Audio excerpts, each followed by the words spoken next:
So we're still checking around, trying to find the exact last direction for those lions.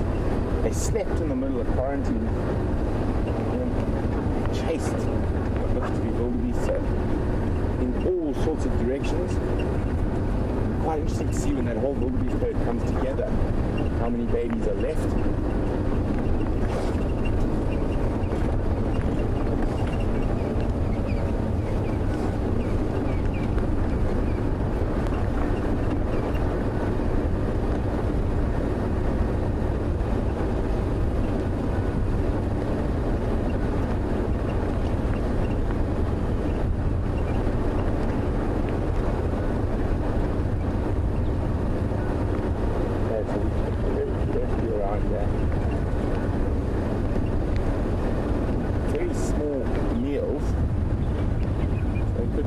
Fat and happy somewhere quite close. There's a lot of animals on that western edge of quarantine. The lone wildebeest wandering around here.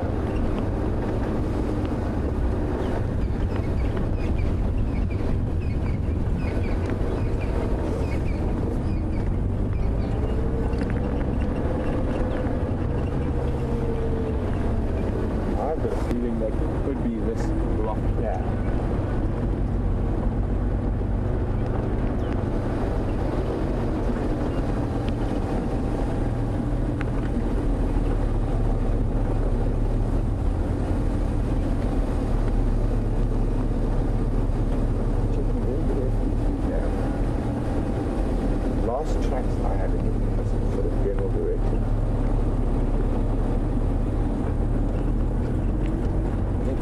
Down towards the drainage line.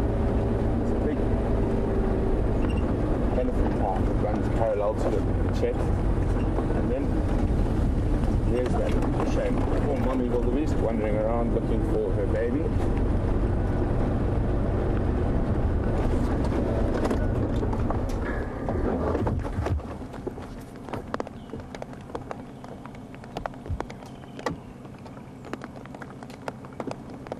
So we've seen ones and twos of wildebeest this morning. Definitely a sign they were harassed by the lions last night. And she seems to be staring quite intently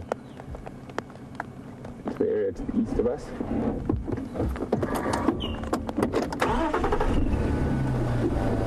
that's the area where I've got a feeling those tracks could be.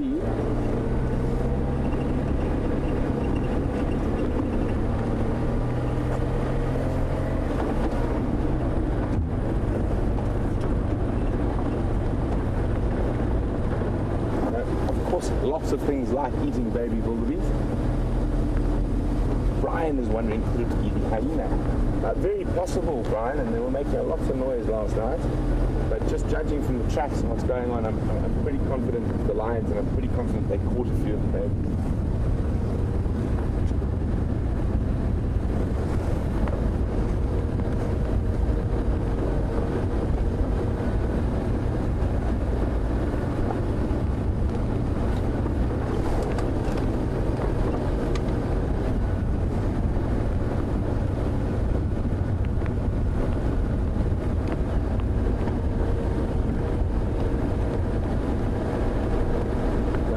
Tracking lines, and Kyle's wondering, do any of the animals here have tracking collars? They don't. Kyle, we have to do it the old-fashioned way, by following their footprints and trying to guess what they're going to do next.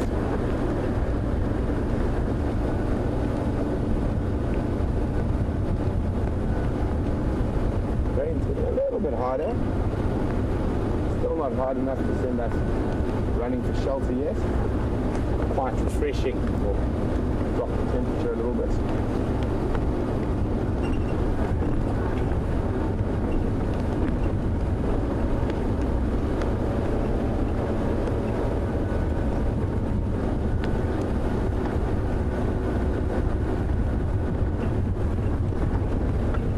Get on the radio for a second.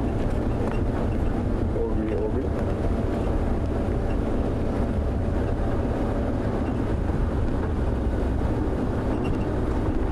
What I can make out, there were Lala on quarantine just to the west of the junction of Philmont Cut Line. The last tracks I can see go sort of southwest into that block between Rebecca's and Quarantine.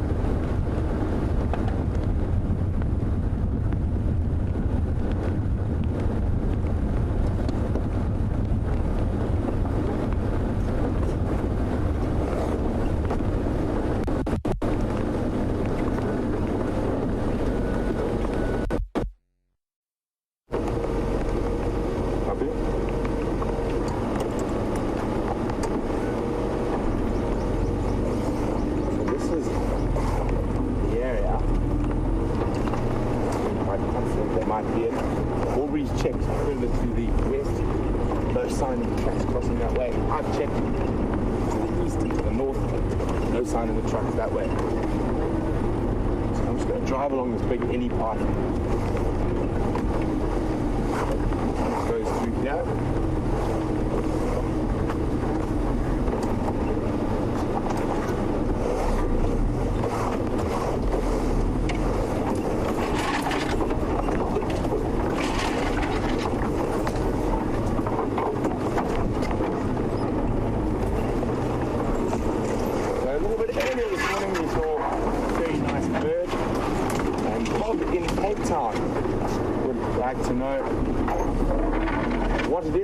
To add it to the bird list, Bob, it was a great spotted cuckoo.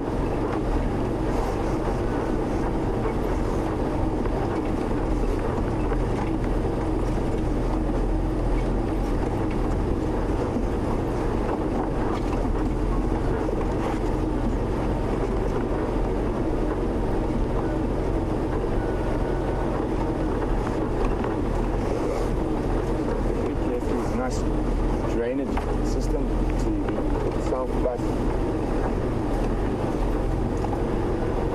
Quite often, early morning rabbit lions rest. They like to rest on these open patches on the seat lines, so that's why we check them here.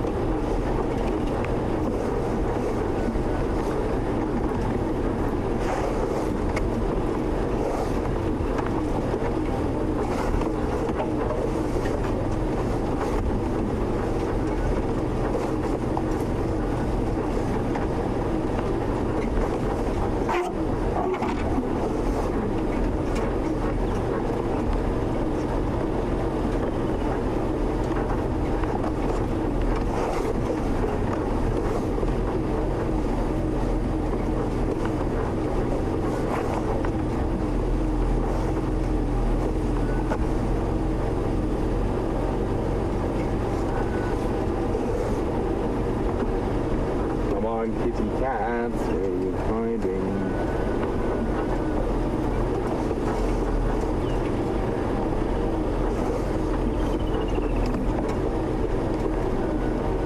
What I'm looking for quite often is a white belly. That light undercolor of the lion belly is something we might pick up if they were lying flat. I'm just going to keep going down here for a little bit longer till it joins up with Quarantine. If I get nothing, I think I'm going to go have a walk in this area up here, see if I can find them on foot.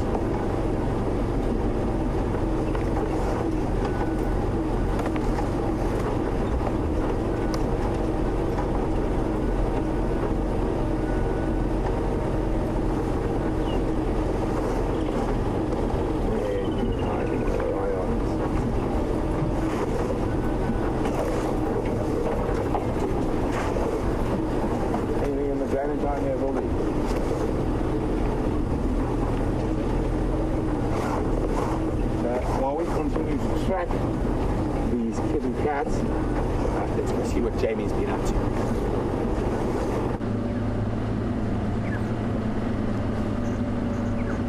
I'm also tracking kitty cats, but I'm tracking kitty cats of the spotted variety, trying to figure out exactly where Karula decided to wander off.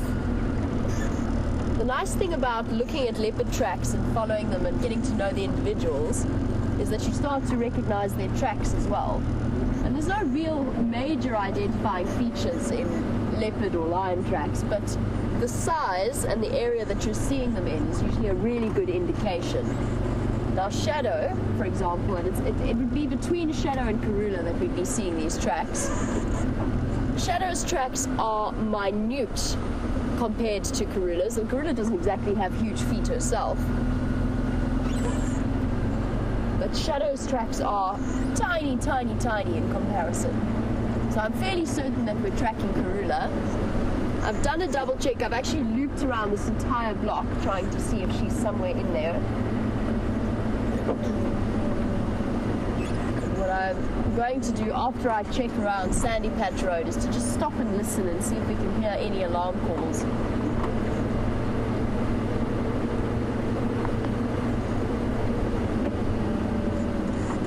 The tracks definitely head off in that general vicinity. Now last night Tingana would have been calling away. I didn't hear him, but I was also very, very much fast asleep for a large portion of the evening. But I'm sure he would have been out and about calling, spraying, urine marking his territory. She would have been responding to that as well. I think we need to go and investigate around Sydney's dam.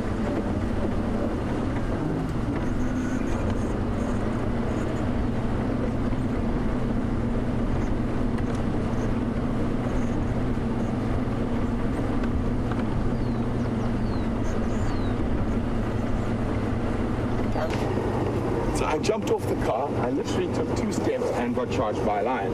And there they are, blood all over the face, and all I heard was as it came at me through the bush, but here we go. They've just got a bit of a fright, so did I. Looks like they've still got that baby wildebeest, carrying it off. I'm not sure which lions these are, they don't look very relaxed either. But she's going to carry that wildebeest into shot now. Yeah. There's that baby wildebeest. Look at that, isn't that incredible? Let me just move forward for all.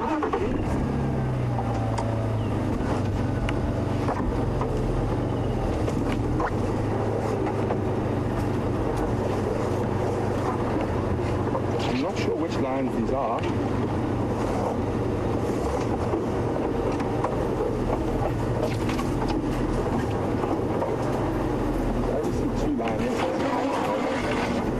They've literally been eating baby wildebeest all night.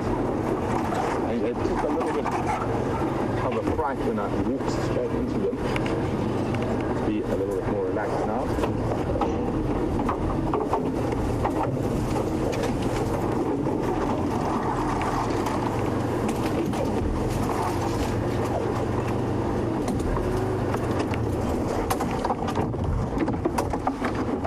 So 2 lionesses, 2. Oh, look at that. Morning, Daddy. Sorry I gave you a fright. And that growling is not directed at us. It's...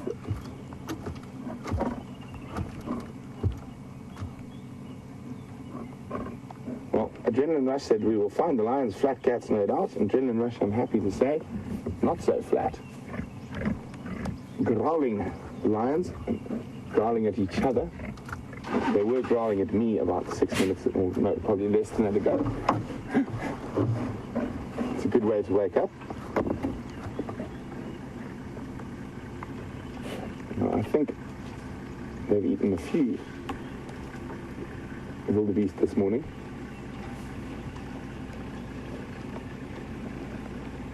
I haven't seen lions in so long. How wonderful this is. And there's the other lioness. And you can see bloody faces. But the fact that she's not fighting for that little carcass probably means they've eaten a few already. Just going to have to call it in on the radio. I think she looks at the other lioness and starts growling a bit. Station is located 2 on Sati and Gala on baby Gongoni kill, just next to the bush dinner site off quarantine. Aubrey and myself are here, space for one.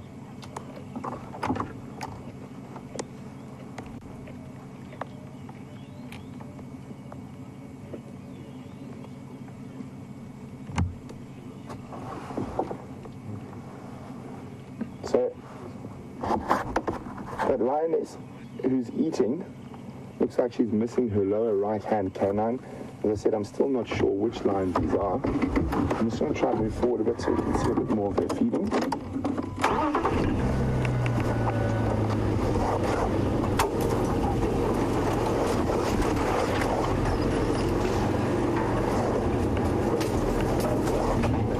Again, away from the other lion.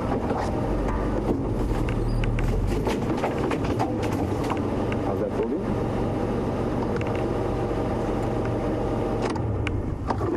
See the blood on her shoulder. I don't think that's from her. I think that's definitely from the wildebeest.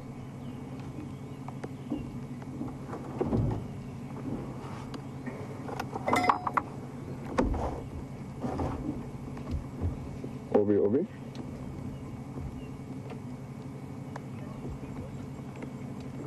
do you have any idea which Ingala these are?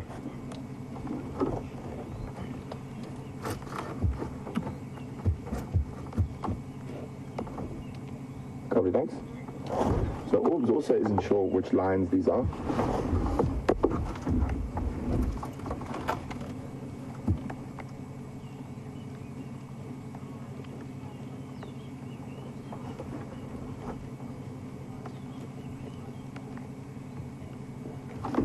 So, one of our long-time viewers and cat ID experts isn't even sure who these lions are. And with the the coalition takeover by the Birminghams recently, there's been a lot of movement of lions, random lions rocking up all over the spot, all over the place. And I'm not sure at all who these two are. They look older than the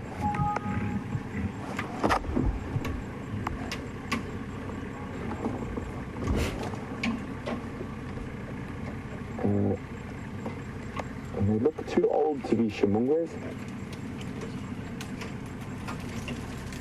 They've got tails, although they could be part of the Tsalala pride, but only two of them. They could even be new lions that have come in from the Manuleti or Kruger.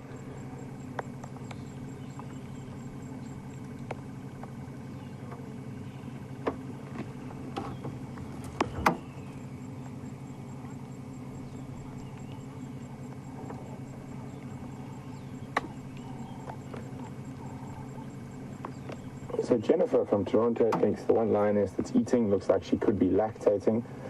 I'm not so sure. I'll have a closer look a bit later. I don't think so. Her teeth were quite pronounced, but it didn't look like there were any suckle marks around them.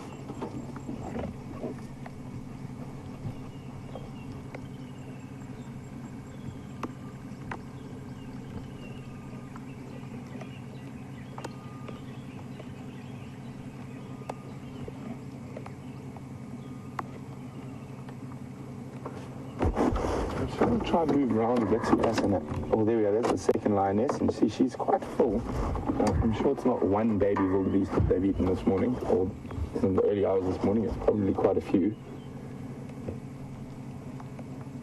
And it could be, it's quite sad, but just imagine that wildebeest that was born yesterday that you watched with Jamie could very easily be the one that's being eaten now or was eaten earlier in the evening.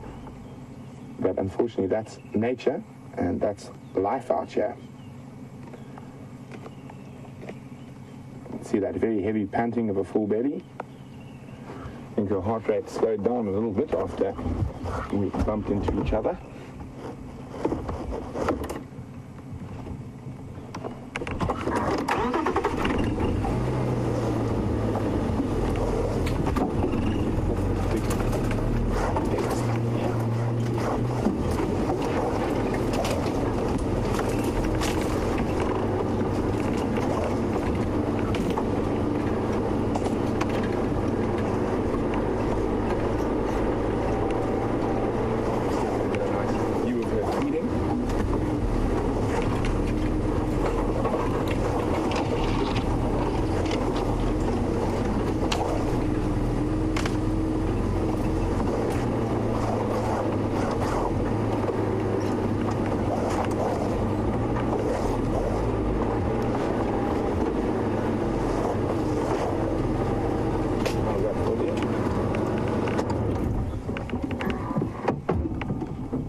little bit. Yeah. Tiny bit forward.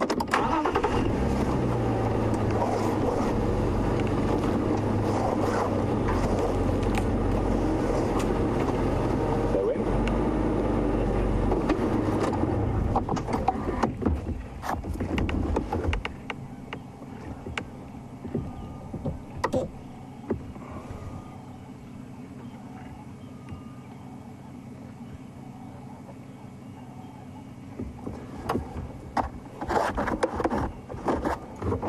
So they look relatively young. Not really old females, but lionesses can be quite difficult to age once they sort of get beyond that 3-4 year mark until they get very old again.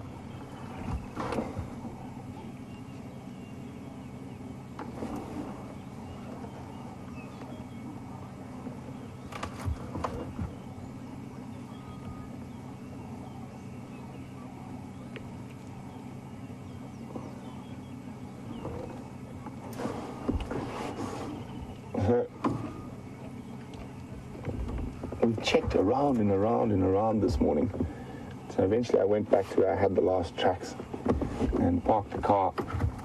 And Brian from Philadelphia was asking how far was I from them on foot, and did I hear them before I saw them? And I did hear them before I saw them, Brian. And literally I parked the car where I thought the tracks were going, just off the road. And told you how many steps? 3, 4? It's out the door, baby. Yeah, basically just out the door when I got very severely growled at.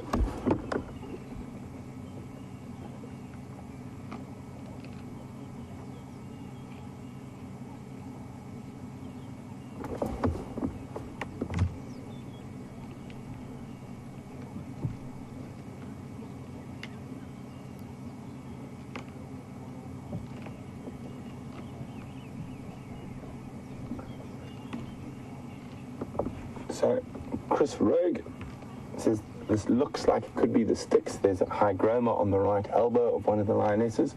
I didn't see that, Chris, but you could be right.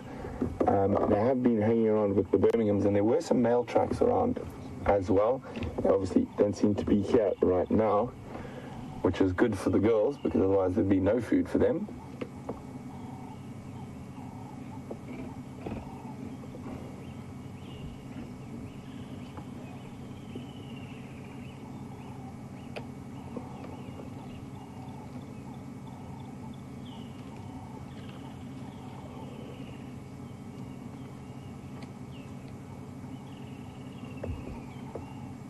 So you can see some heavy panting happens when lions have full bellies and it's hot. And Adrenaline Rush on YouTube is asking, does this affect them some way? It does. It makes them incredibly uncomfortable, and they will move very, very little when they have full bellies and it's hot, and only really move when it's cool, normally quite late into the evening.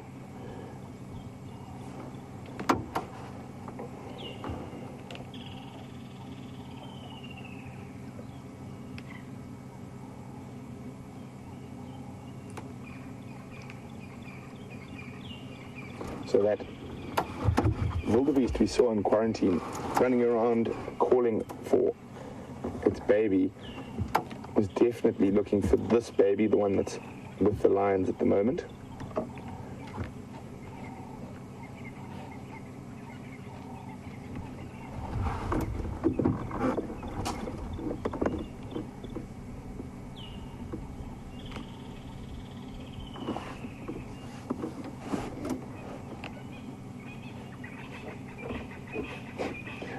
Every time the other lioness even sort of slightly looks at the one feeding, sort of a half grunt growl comes out.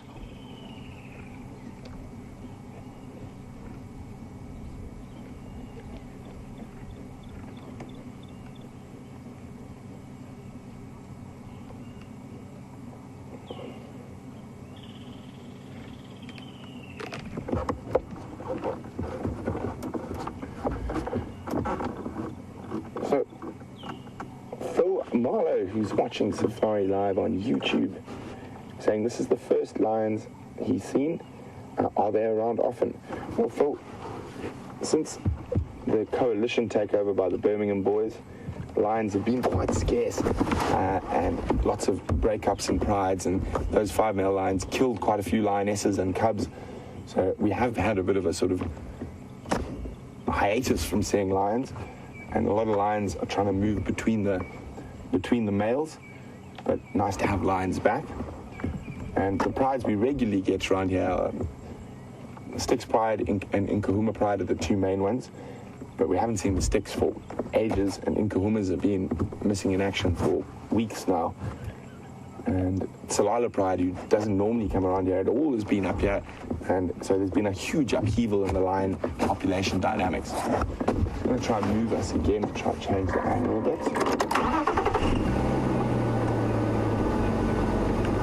She's taken that baby wildy into not the best place for us to see.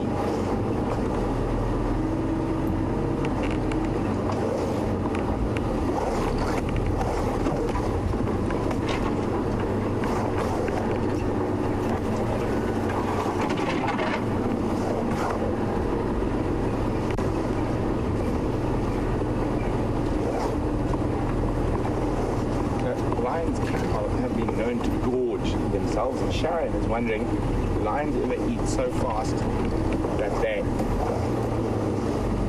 and gorge themselves so quickly that they sometimes throw up? How's that, Goldie?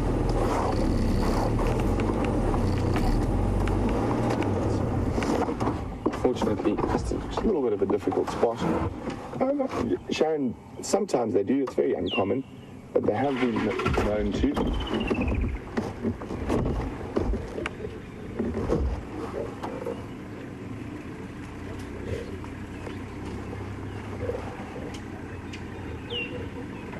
So baby wildebeest isn't the biggest meal for 2 lionesses. As I said, just judging from how full they are, I think they've had multiple baby wildebeests.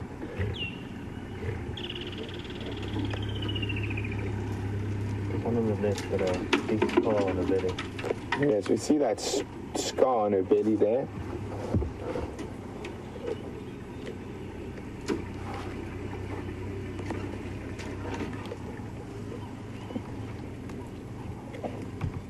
So, a newborn wildebeest, his bones aren't fully developed yet, and Mike in Florida is wondering, will the lioness be able to consume all of it? I think 90% of it, the only thing it probably will consume and not be able to digest is the hooves. But I think she'll make short work of the teeth. And the teeth, sorry, is the other thing that lioness won't be able to digest. Copy orbs.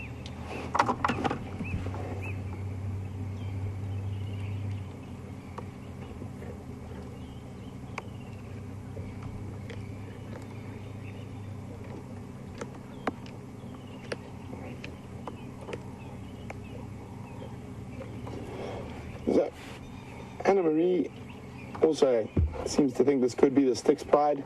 I'm not sure. I'm not going to hesitate to guess just yet. I can tell you one thing for certain, that they are lions, and I haven't seen a lion in weeks. So I'm quite happy.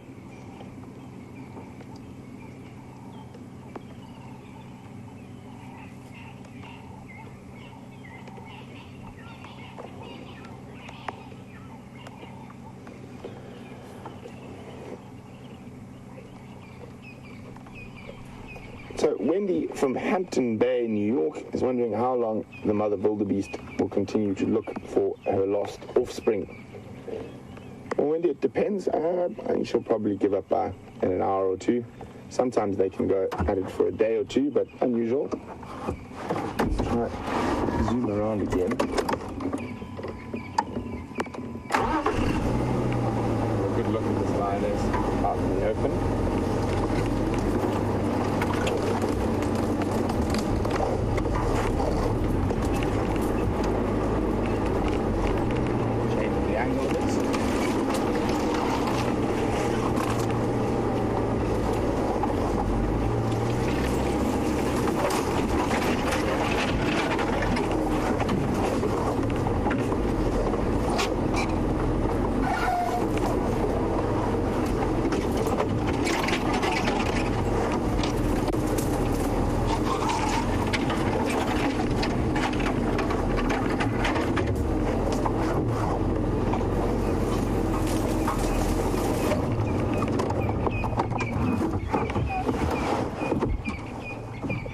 go.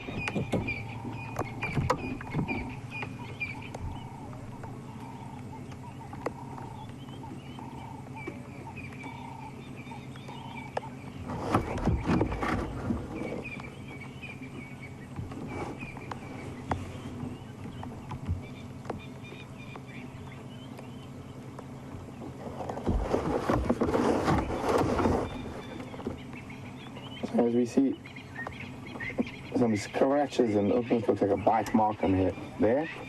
And it's probably fighting over food earlier today. And Tammy Anderson is wondering how many times a lion needs to eat in a day. Well, Tammy, it's more how many times does a lion need to eat in a week? They probably will feed on average about twice a week.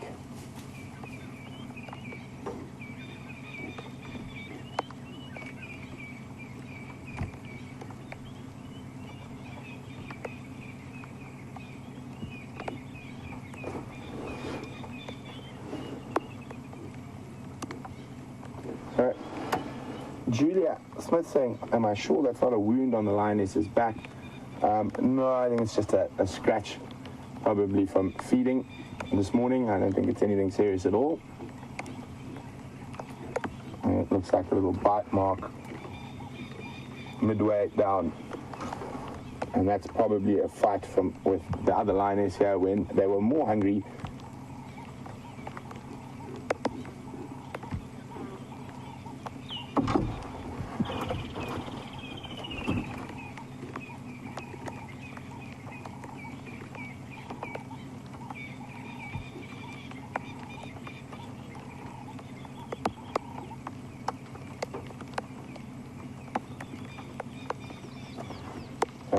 This lion is munching away at this baby wildebeest, and Daryl Breeze is wondering, do lions only eat meat, not greens? As a rule, you could say that, Daryl. They occasionally will eat some grass when they've got sort of an upset stomach. There's a squirrel alarming behind us, and I'm not sure I'm pretty sure it's not because of the lions. Now, what happens quite often, leopards can be quite sneaky when they hear lions growling that. They actually come and have a look. Now, I wonder what that squirrel's spotted. And I've often been at lion kills with a leopard just sort of appearing out of nowhere.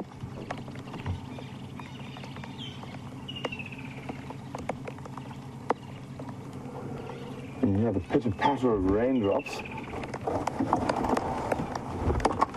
It's been playing with us, this weather.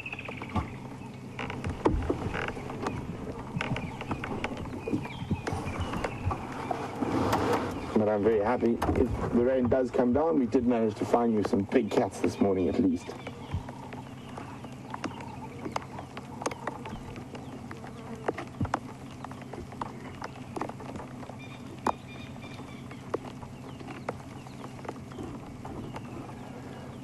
So lions sometimes can go quite a long time without eating, and Brian was wondering how long.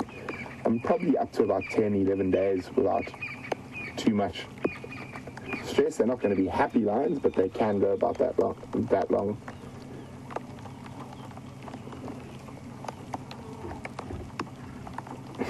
So funny. The lioness sitting away from the kill slightly turned her head and got growled at.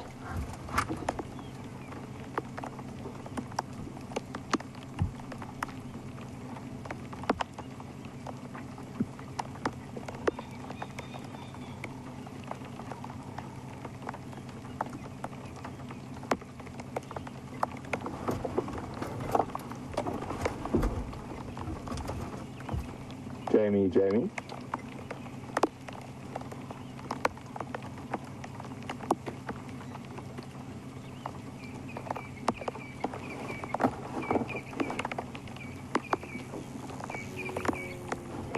We nearly got attacked by a dung beetle. You might have heard it on the mic there.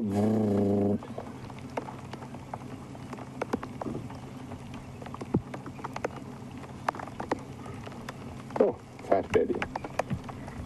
She's got that spot of blood between her eyes. Minecraft Junkie is wondering if anyone's still looking for the male lion. I think Aubrey went to go follow those tracks.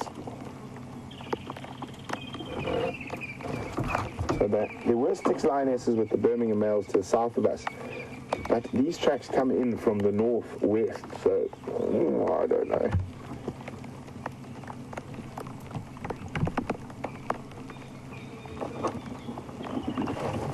So, sorry, DM's going to put the camera cover on again, so you might get a little bit of black stuff on your screen.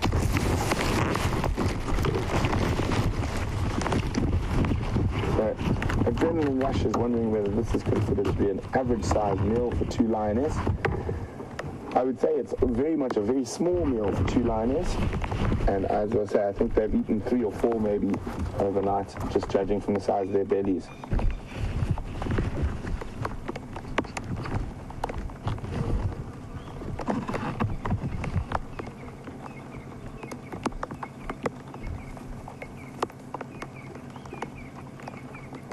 Happy fat cat.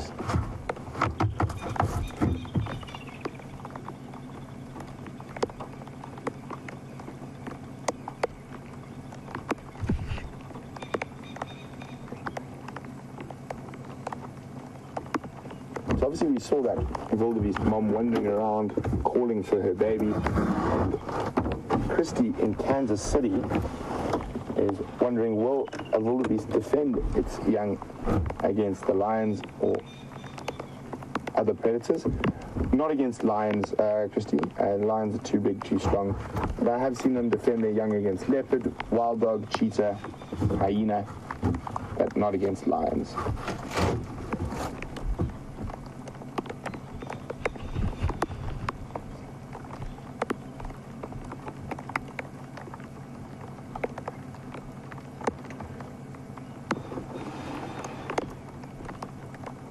So, Linda Scrogan is wondering, are there any hyenas around? Not yet, but they might have heard some of the growling. This is quite a sort of, from a hyena point of view, a good number of lions to take on. Only 2, but I think they probably find it's not worth the hyenas' while. Very little meat for quite a lot of risk.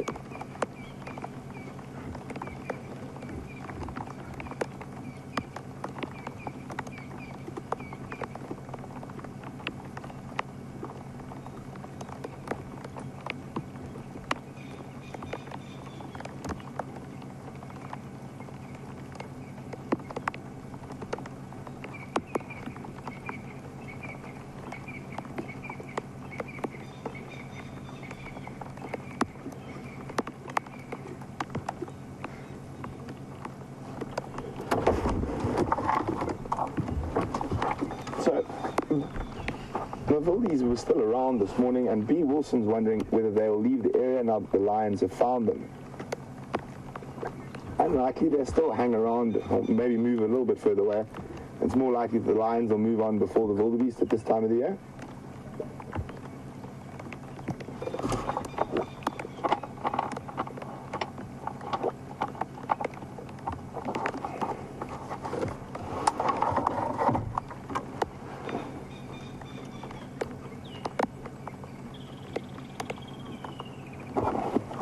Sorry, I just on the channel with Jamie. Go ahead.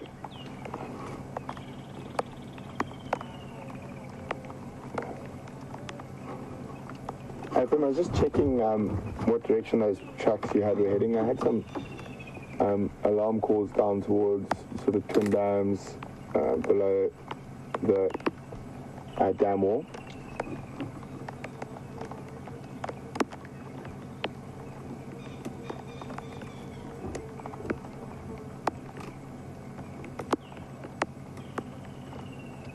Copy. Any sign of male traction yesterday?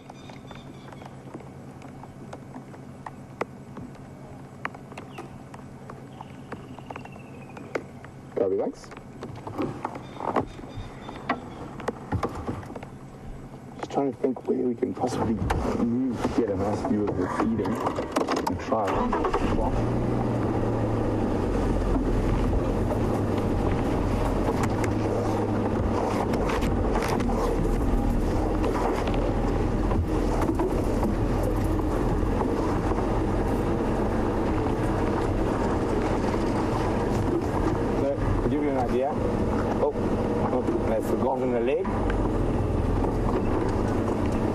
like where they caught the baby.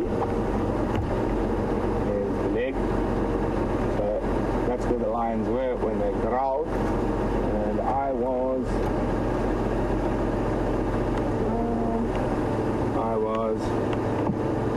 there, more or less.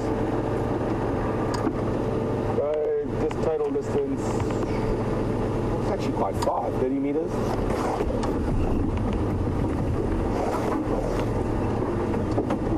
Yeah, there we go. How's that, Goldie?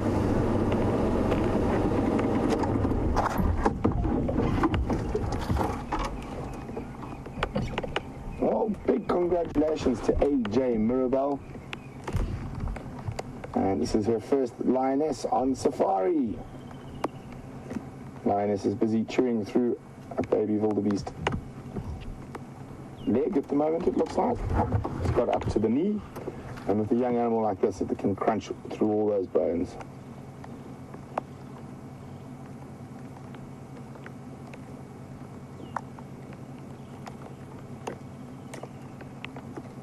There you go, the crunching.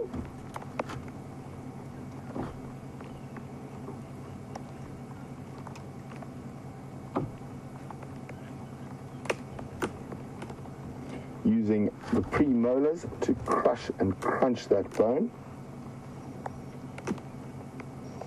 So also getting a very nutrient-rich bone marrow out of that wildebeest leg.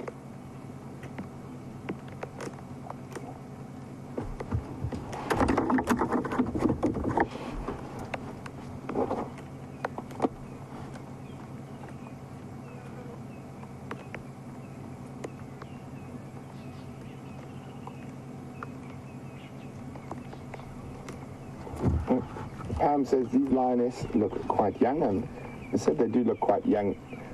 And Pam would like to know, how old do I think they are? Pam, I'm not sure. I would guess between, so once they hit sort of 4 years old, they become quite difficult to age 4 to sort of after 10, but I'd say these guys are between 4 and 8.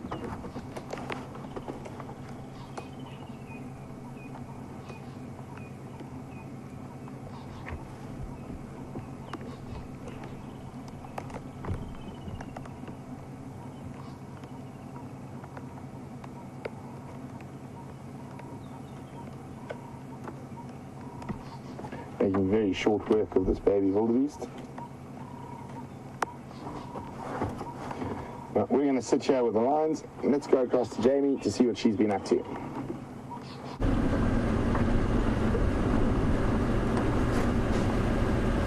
Well, I've also been for a walk through the bush. Unfortunately, nothing growled at me. I'm sure that Karula is in this block somewhere, but I can't find her. The light has made tracking really, really difficult, but I did do a bit of a wander around, poking my nose under bushes. I'm sure she's here somewhere. But it sounds like you've had the most amazing experience with Brent and those lions. I wish we could figure out who they are. And of course, really fairly tragic. It's something that we were sort of predicting in terms of what would happen with those wildebeest calves, but it's still really sad when it actually happens.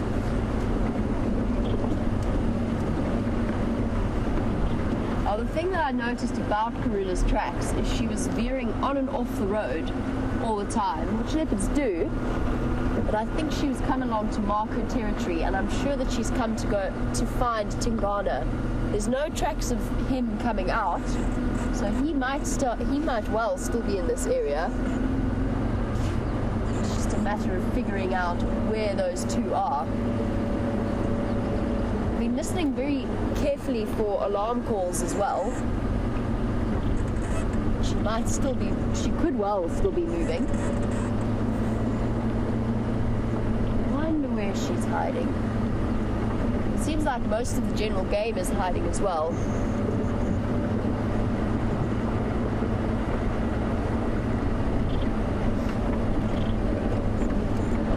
Now, I've said that the light has made this very difficult, and Morkan from Guyana, you were wondering if it's easy to see animals' tracks after the rain. And the answer is no, it's not. It's a lot more difficult, especially when it's overcast like it is today. The light doesn't really catch the tracks in a way that makes them easy to see. Plus the soil compacts a little bit, so something like a leopard with an incredibly light footstep as it is barely leaves a mark. And I think it was Steph who described it once as tracking tissue paper blowing over the soil at this time of year with the rain. Tracking leopards becomes a little bit more difficult, and you've got to rely on other sensors.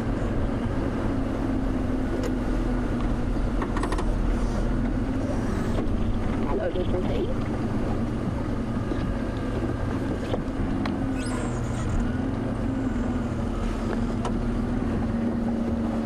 Oh, they're so shy. That's a pity.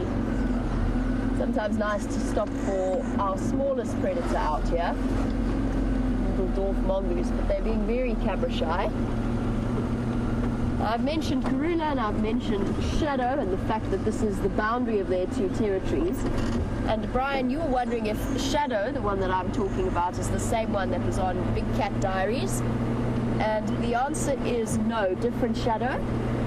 Shadow is a separate leopard from that story. And in this case, she is Karula's 9-year-old daughter.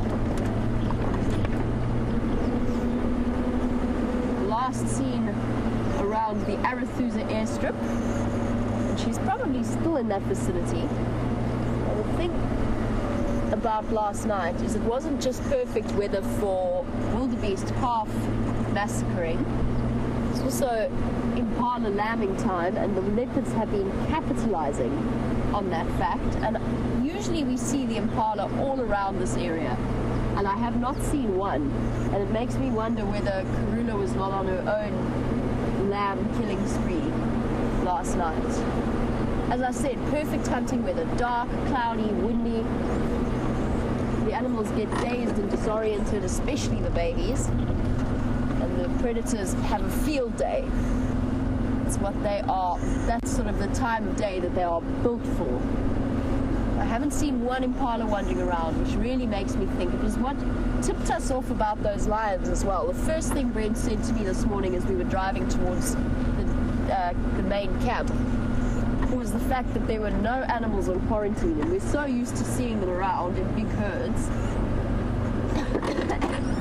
Hello, elephant. Hello, boy. Nice big bull. Let's see if he'll let us get closer.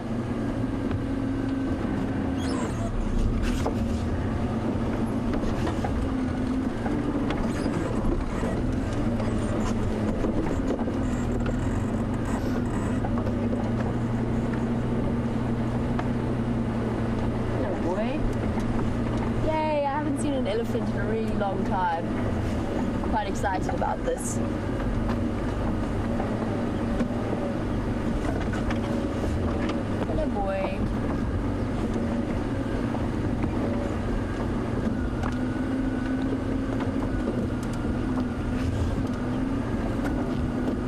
The trick always with approaching elephants, for those of you who might come out on safari, is you never want to go to drive directly at them. Of course, it becomes more difficult when you navigate in through trees.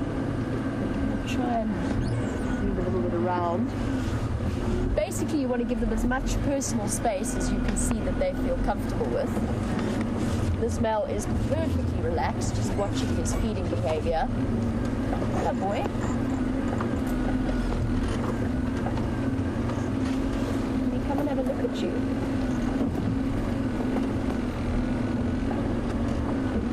I'm trying to work out if it's the same boy that shouted at me last night when I drove past in the dark. I don't think so. I think that one was slightly younger.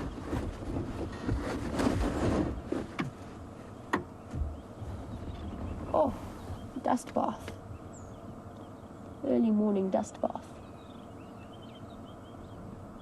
Look at all the mud in his ears. He's been having a wonderful time in the mud wallows around here.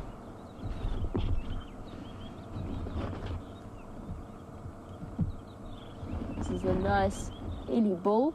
He's probably somewhere in the region, coming up to 30 years old, just looking at his tusks. They're not long, but they are thick. He's quite a big male. Hello, boy. There's a tremendous sense of peace that is transmitted by these big male bulls. There's all that mud I was talking about, caked in his ear. He obviously spent the hot day yesterday giving himself a little bit of a mud bath to cool off, and it has been tremendously warm.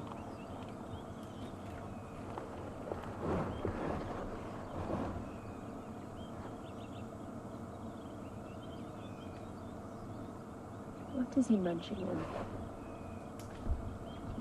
Looks like he's uprooted one of the trees using his feet, and he's now twisting his trunk around to try and get to the root system. Putting his weight into that there to break it off.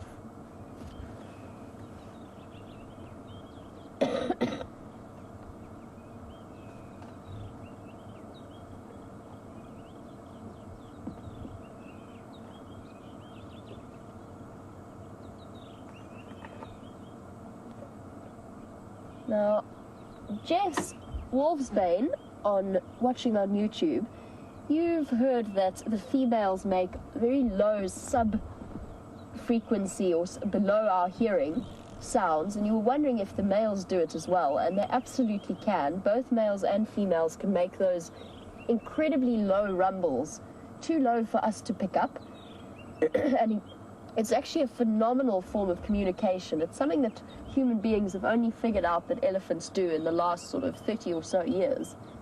And the fact that those vibrations travel through the ground for a good couple of kilometers and can be picked up by elephant herds maybe 50 kilometers, 100 kilometers away. And one of the ways that they receive those calls or receive those frequencies is listening through the soles of their feet. Those sensitive pads are built not only to walk on, but also to pick up the vibrations through the ground. And I would not be surprised if we find out all kinds of things about the way that animals communicate, and especially elephants, over the next few decades.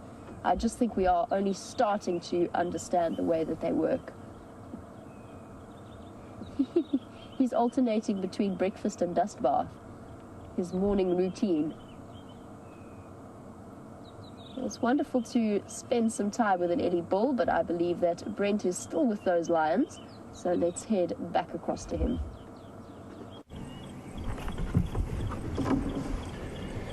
So there's very, very little of this baby wildebeest left, and this lioness is munching all the way through it.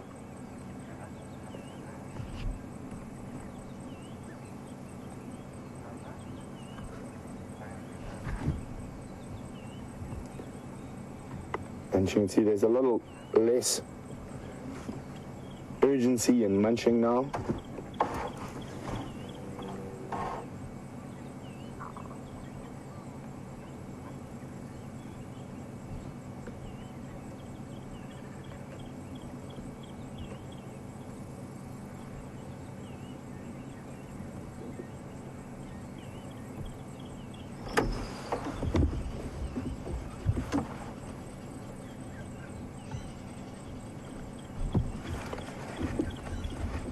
So, Tammy Anderson would like to know, when the big cats are out roaming, do the other animals go into hiding? No, Tammy, they try to spot them, and then once they've been spotted, the big cats sort of give up on their hunting. So it's important for the big cats to use their stalking skills. With baby animals, it's much easier to catch. Also, last night, there was an incredibly strong wind at about 2 a.m. that we thought was bringing lots and lots of rain. It didn't. And we thought it was going to rain again this morning. And all it's done is get more and more humid. But no, they don't go into hiding. If they see the big cats, they'll move away from them. But they don't specifically go into hiding. And the big cats roam quite widely, so it would be near impossible to guess where they're going to be if you're a wildebeest.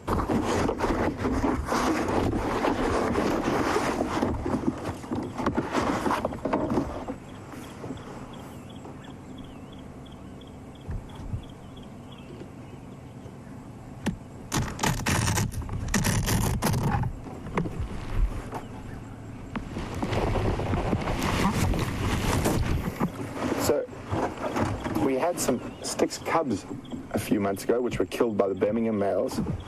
And Gail says, we need some cubs. How long till we get? Gail, so we're probably not going to see any cubs for at least another 6 months with the pride takeover. So what happens is once the cubs are lost, the lionesses will come into a false estrus with new males, and they'll mate with them.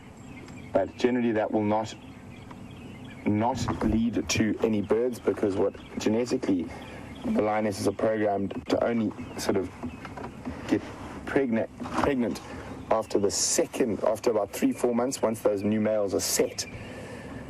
So it's been so much movement with the lions, it's very difficult to say, but I'd say no cubs for at least 6 to 9 months. I hope I'm wrong.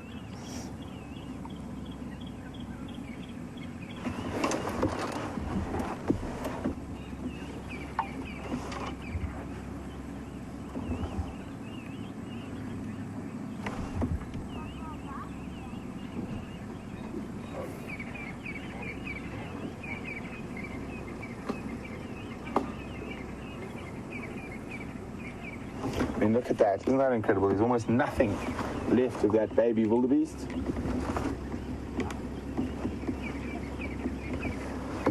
And Anna-Marie Sutton says she would like to see a bone-crunching contest between lion and hyena, and she's almost sure the hyena would win.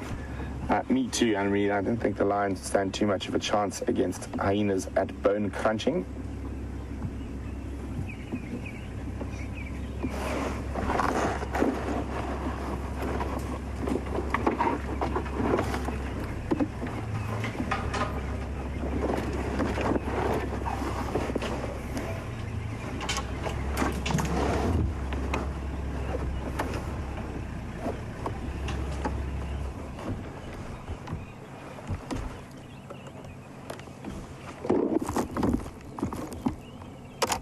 So, Tammy Anderson says, are lions scared of leopards? Or what are lions scared of?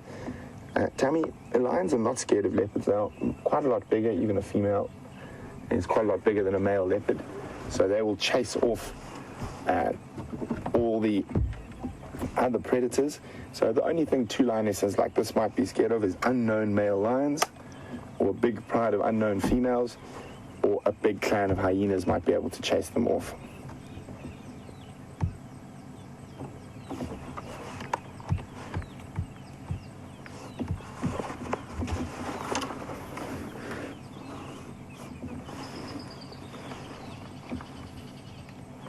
So don't forget to share your screenshots.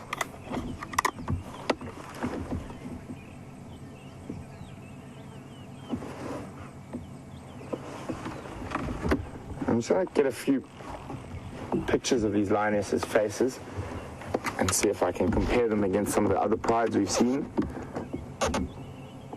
And don't forget to share your screenshots. And that's it. No more wildebeest. Looking for little pieces that are left. What we got there? One leg, back leg left. And there's another piece of a leg. Oh. Of course, she's moved into a bad position again. And we're going to try and move again so you can see.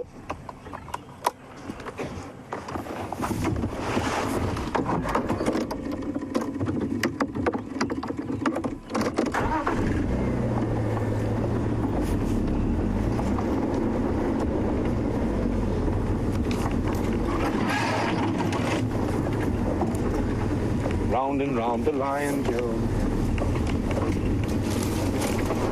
It's the game we're playing this morning. They led us round and round till we found them, but fortunately we did.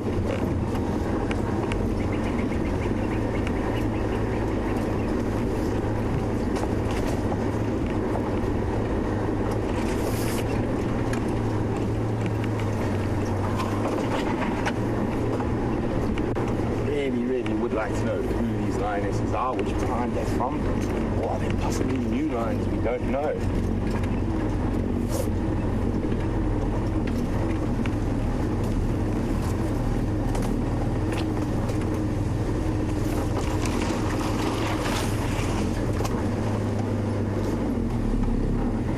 Just going to stop quickly, get a nice frontal face shot of the lioness lying there.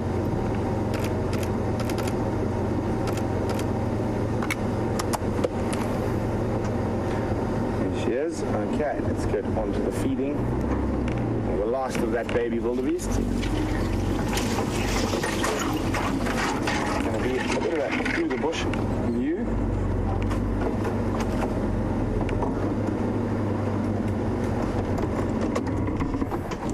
I'm afraid that's the best we're going to be able to do. Oh, and she's going to move it. Move it towards us, please.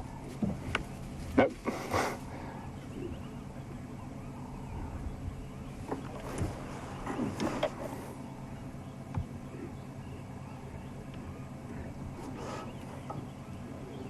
And you can see there's quite a lot of wildebeest leftovers stuck to her shoulder. Oh, she's on the move again. Can't find a comfortable spot to eat. Growling at the other lioness, even though the other lioness is not even moving.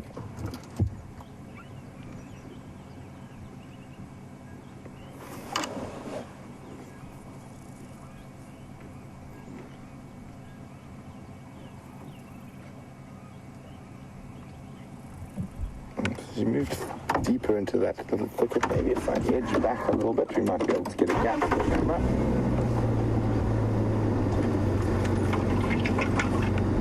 How's that for you? That's about the best we're going to be able to do from any direction.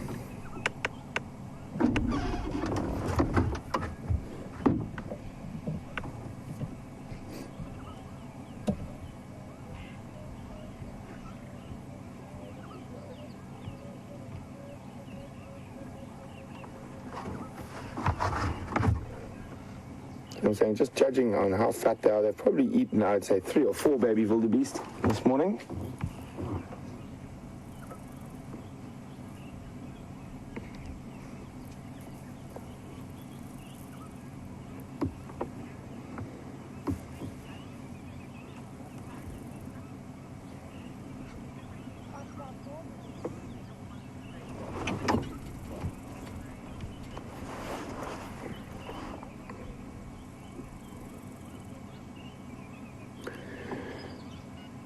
So, a very interesting question on lion hunting tactics from Debbie in New Jersey. Debbie would like to know, do lions have the ability to change the direction of their hunt depending on the wind? And do prey species also have that to avoid cats? Debbie, unfortunately, lions are very instinctive. I wouldn't almost go as far as to say they're quite... I'm trying to be nice, but there's no really nice way to say it. Compared to a lot of the other predators, lions are quite dumb. They get away with that because they're big. But they don't. They will hunt into the wind, away from the wind behind them, sideways into the wind. They don't have the ability to discern which way the wind is coming and then change their hunting strategy accordingly. When it comes to prey species, they will smell the lions if the lions are hunting with the wind, so to speak, but generally they will only really run or move off when they can see the lions.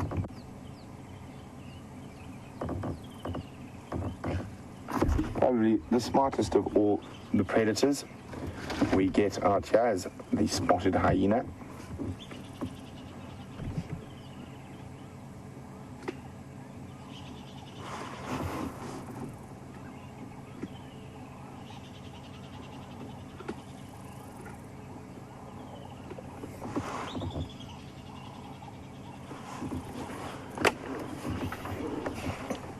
So one of our zoomies, Jody, who's from New Mexico, would like to know, how do we determine, or how is a new pride formed?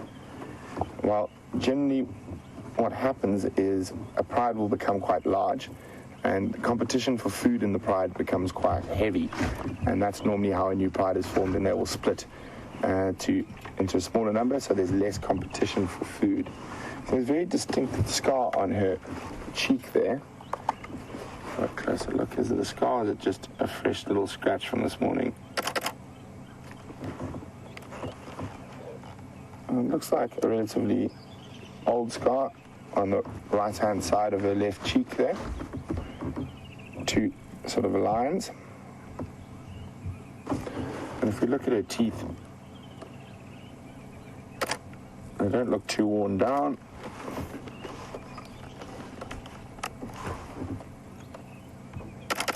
So as I say, I think quite adult lionesses, but sort of between 4 and 8 years old would be my guesstimation.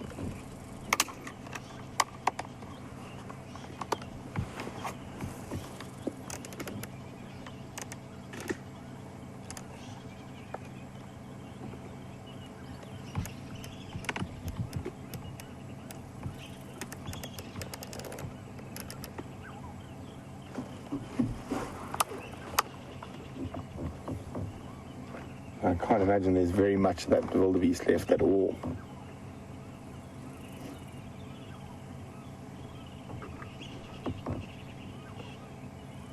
I think that squirrel might actually be looking at these lines and alarming.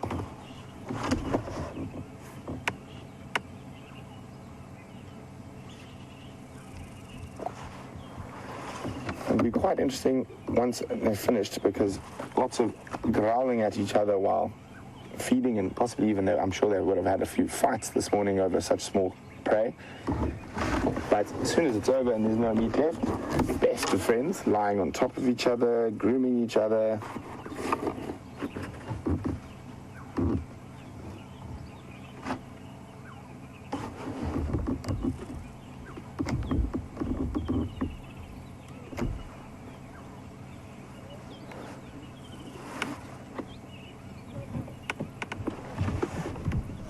So, we're going to sit here and see what happens. I don't think too much more interesting is going to happen.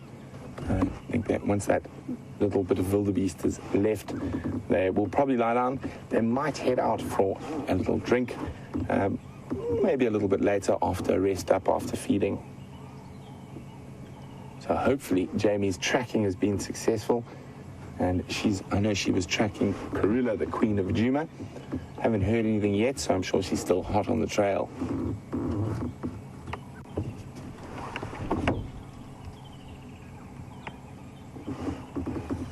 So, one of the nice things about tracking animals, you never know what else is going to pop up. And Jamie's got something that is not the Queen of Juma, but fascinating nonetheless.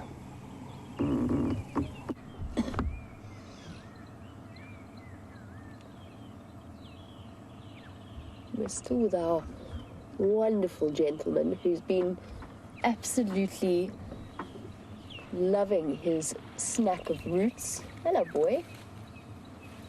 Oh, hello. You gonna come be cheeky now? Hello, boy.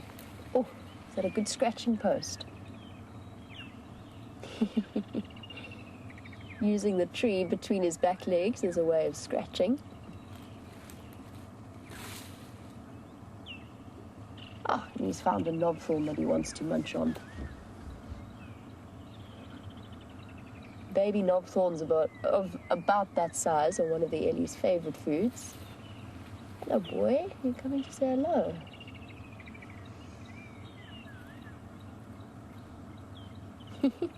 Look at all of the vegetation on his head. He's got, it's almost like hair, like a receding hairline. Hey, boy.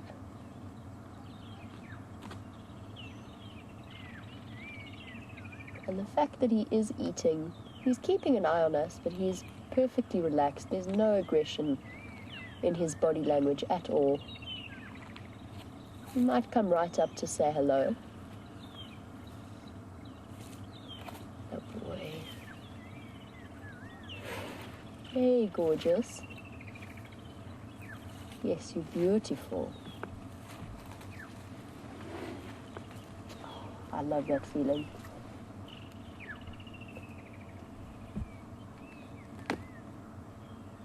Using that phenomenal instrument that is the trunk.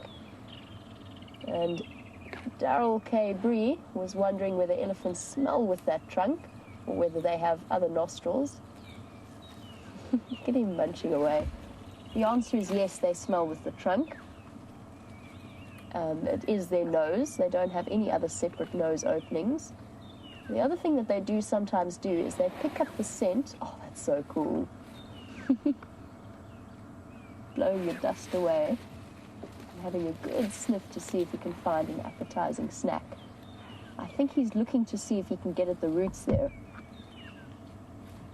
using those tremendous plate-sized feet to dig beneath the ground.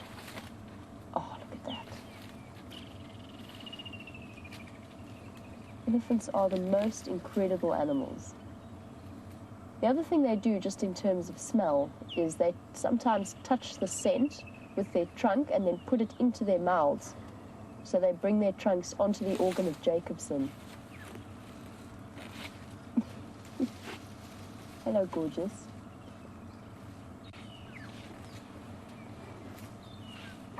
Oh, but you are so obliging.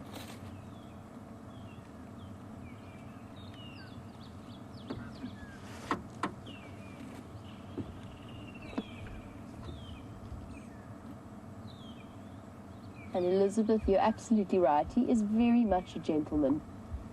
Totally relaxed, perfectly calm in our presence, and just a very special encounter. As I said earlier, there's something about the sense of peace that I always feel. It sort of radiates from these big male elephants. They're comfortable in their own skin. They're not nervous like the youngsters are after they've just left the herd. They're comfortable in the knowledge that they are the biggest thing out here, and there's not much that threatens a male elephant. And that's why we can be so comfortable with him coming up to investigate the car and then move on. They're also the most wonderful animals to walk on foot and to be around and near on foot. Of course, you don't ever underestimate them or take their serenity for granted, but they usually are fairly relaxed with people's presence. What you going for? Good boy. Oh. That incredible amount of strength that they make look so easy to pull down one of those branches, and that's a bush willow. It's one of the hardest types of wood that we have out here, related to the leadwoods, and something that he snaps without a second thought. Incredible to think that that trunk is an instrument of smelling as well as touch and feel, and so incredibly dexterous. Having a look to see if we can maybe get a slightly different view of him. Oh boy, do you mind if I move?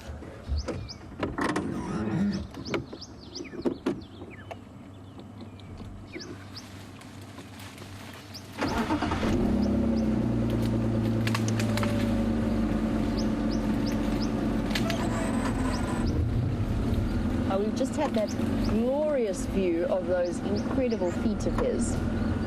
And Virginia, who's watching in Kentucky, Virginia, you wanted to know how many toes an elephant has, and we should actually almost be able to show you. They have 5 on the front and 4 on the back. There you can sort of see the nails, the toenails of the elephant. As he rocks back slightly, being very obliging. He is a total gentleman. But elephant foot structure is incredible because although it doesn't look it, they don't have flat feet. They walk right on the tips of their toes. I know that's really hard to imagine, and it's a very, very unusual foot structure. It's shared only with their closest relative, which is a tiny, bizarre little creature known as a rock hyrax. But they walk right on the tips of their toes, on the tips of the bones, and then that's covered by that incredibly thick and spongy pad that then cushions the foot. And yet it's so resistant and tough against thorns, and yet sensitive enough to pick up the vibrations that they feel under the ground. You hardly ever see the toe prints in their tracks. Sometimes you might see a toenail track, but that's because of the way that their foot is structured.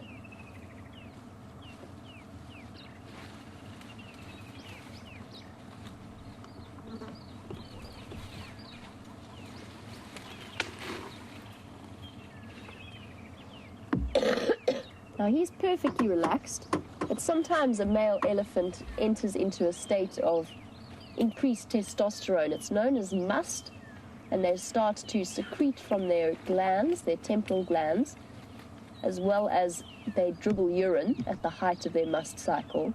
And Zumi, Jody, you were wondering how long an elephant stays in must for. It depends on the age of the elephant and its level of dominance. So for this big boy, he's quite a mature bull. He's quite large, so his must cycle could last 1 or 2 months. That then means that he goes into must less frequently. The younger bulls have a shorter must period, but then it happens more frequently throughout their lives. So as they grow older, the must period goes on for longer, but doesn't happen as frequently. And what I noticed that was interesting about must cycles, and it won't work in the same way here, just because of the number of elephants that we have moving through. It's open to Kruger, so there's at least 13,000 elephants wandering around. And the reserve that I used to work at, it was a closed system with 5 sort of really dominant males of around the same age. And what happened with their must cycles is they almost synchronized in a way that none of them were in must at the same time. So they sort of rotated throughout the year, going into must, and then the next one would go into must. It's a really useful way of avoiding conflict. Now, at that time, when their testosterone is as high as it goes, they can be more aggressive because of that increased level of male hormone.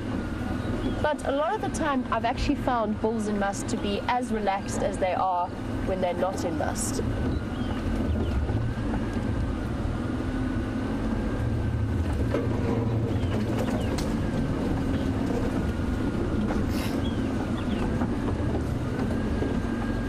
Get us a nice view of him, our wonderful gentleman. But he's found himself a thick patch of bush. Now, we chatted a little bit about that incredible trunk and how strong it is, and Brian was wondering how much an elephant can lift with its trunk, and I would say easily somewhere in the region of a couple of 100 kilograms, so a couple of 100 pounds, just because they do have that incredible amount of strength. And that's lifting. I'm talking straight up against gravity. They've got about somewhere between 50 to 100,000 muscles in that trunk, all sort of wrapped around in different directions. And it gives that incredible twisting and curling ability, as well as the way that it moves almost like an accordion. It can stretch down and then be contracted and pulled back up. And lifting it is incredibly powerful, but its real strength comes from pulling branches down and being used almost like a battering ram to push trees down. And there is nothing more humbling than watching an elephant, even little elephants, push down a massive tree. It is such an awe-inspiring show of strength. They really are quite phenomenal in that way.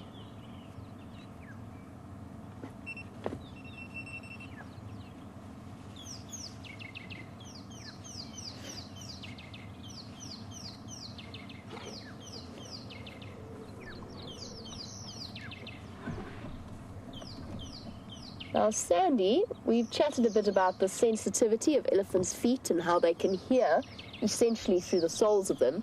And you were wondering whether or not they would pick up the vibrations of an impending earthquake.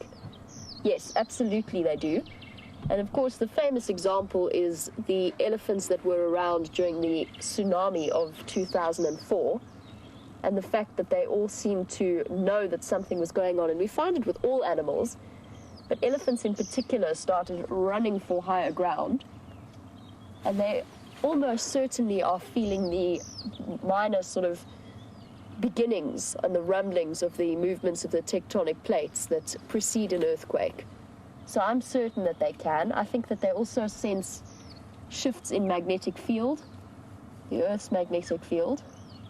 I think their level of sensory perception of the world around them is enormous. I don't think we even begin to understand how tremendous it is.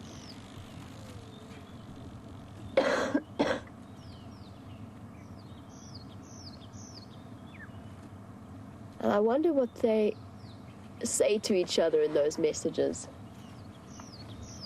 I've said that he is somewhere in the region about 30 years. And Jose, you wanted to know how old it is, or how old an elephant can live for, how long, oh my word, I cannot speak this morning, I don't know what is wrong with me, how long an elephant can live for.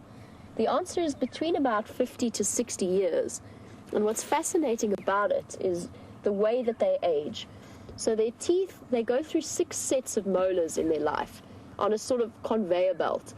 Every time one set is worn down, then a new one moves in from the back and replaces it. But by the time they get to about 50 to 60 years old, their final set of teeth is completely worn down, and they struggle to chew and therefore struggle to get the nutrients that they need. And eventually they start to lose condition before dying essentially of old age and starvation.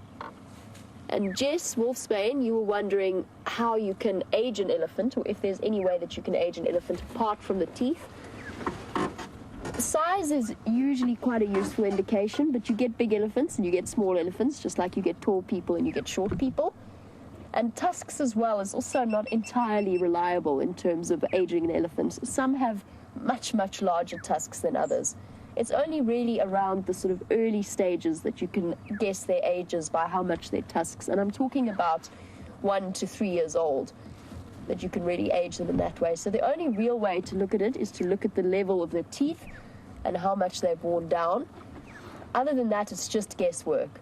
So I will say to you, he's roughly 30 years old. He could be between 25 to 35, for all I know. It's just a rough estimate.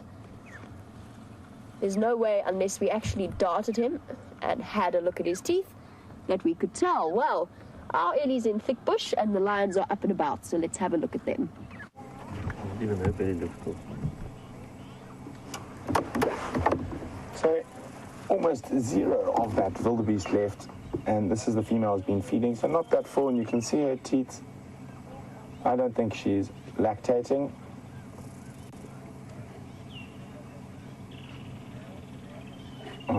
Lie down. Right, let's move around a bit so you can see.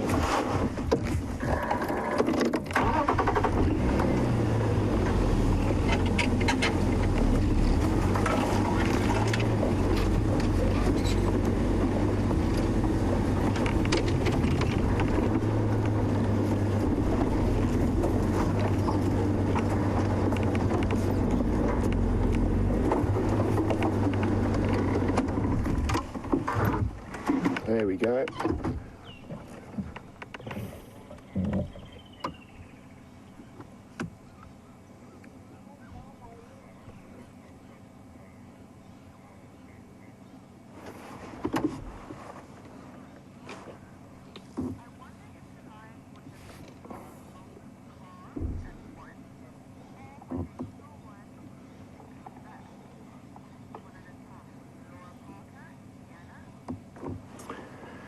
So Laura Parker, who's in Indiana, is wondering, will the lions kill multiple calves at once, or they kill one, go back, kill another one? Lions are opportunists, they could do both, and it is possible that each female might have killed a calf, or so it is both are possible, Laura.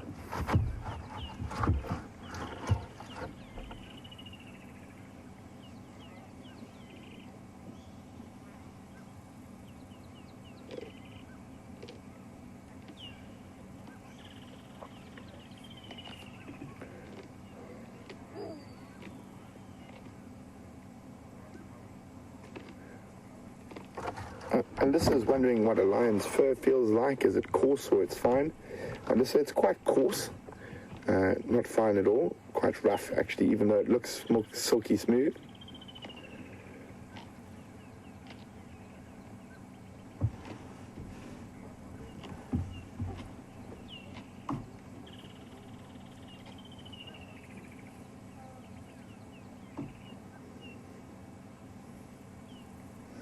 Now the cleaning process starts. Oh, it looks like she heard something. It's crowning. She what? I think you're crowning.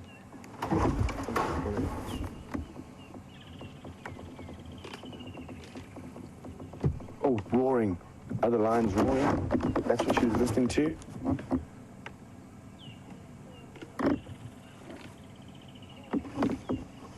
Sounds like it's south of our boundary, though.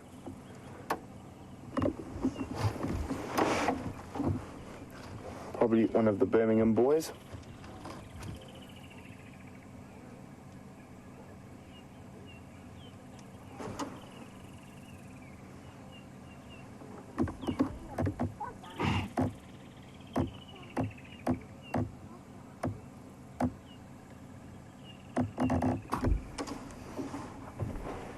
Now, there's absolutely zero wildebeest left. The other lioness is just sniffing around where it was, picking up scraps.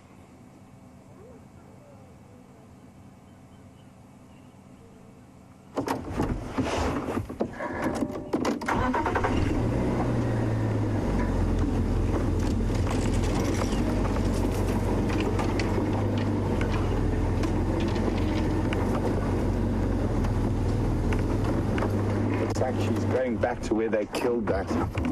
There's still one little piece of leg left there. Let's see if she finds it. You can see a very distinct long scar. I mean, she's eaten, but she still definitely could eat.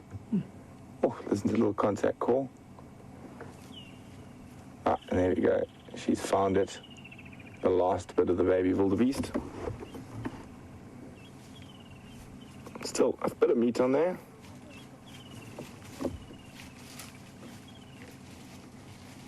And of course, she's going to go sit in the middle of the bush to eat it.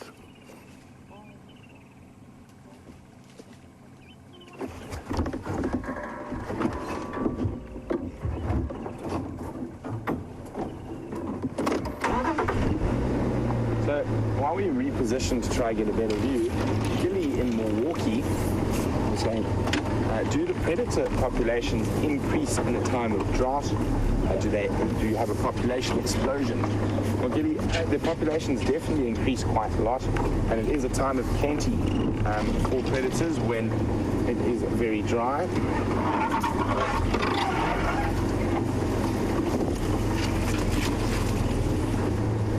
Hello, kitty cat. There we go. You can see she's missing bottom left canine. I'm definitely not sure who these lions are.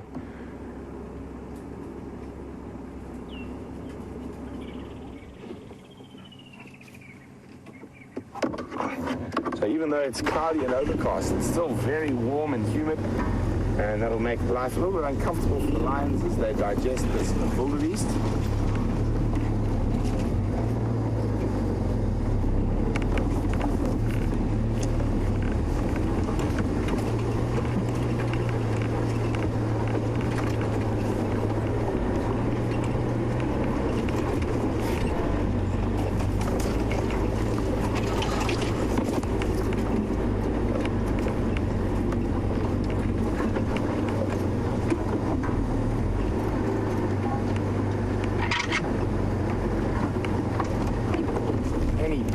Is wondering, do I think a newborn wildebeest would know fear in its first few hours of life?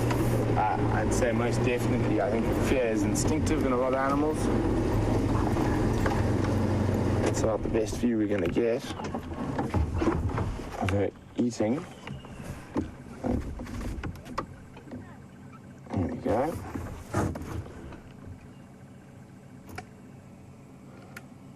Crushing that bone, getting the nice nutrient-rich bone marrow out.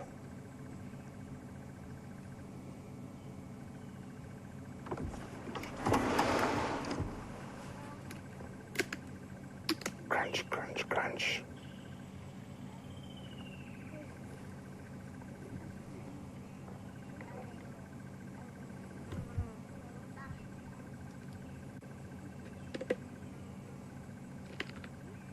Oh, can hear her crunching away.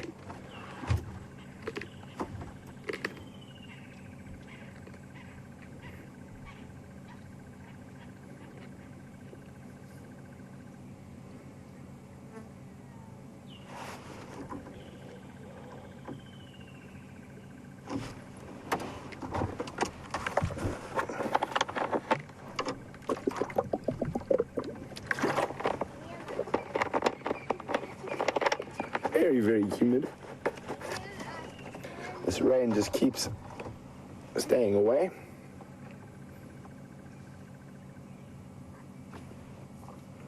And it's going to be very interesting to see how the season progresses now. I mean, we will get some rain, but not nearly as much as normal.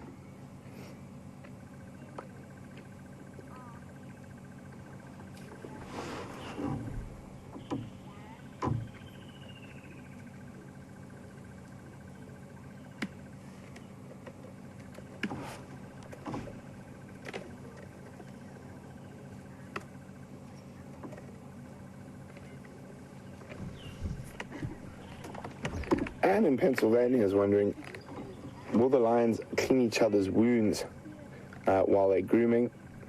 And they will, not intentionally, but normally a lot of that sort of wound licking and cleaning will be done from the wounded animal, and don't really like other lions to lick it too much. But sometimes they will, especially if it's a mother and cub. So I think we've got about 5 bites of wildebeest left before there's no wildebeest. And I think they're probably going to sleep and lie up here, so they might go for a drink afterwards.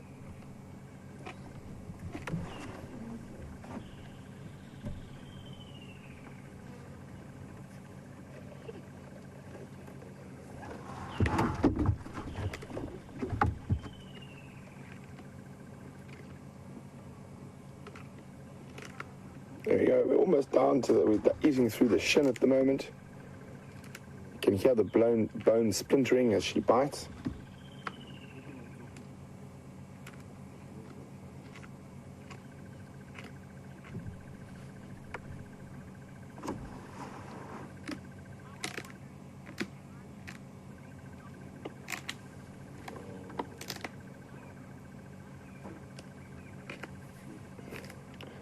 So Christopher in Yuma, Arizona is wondering, is there ever a census taken of any of the animals? There is, oh, there we go, that's the last of it. There's the hoof. 1, 2, almost disappeared.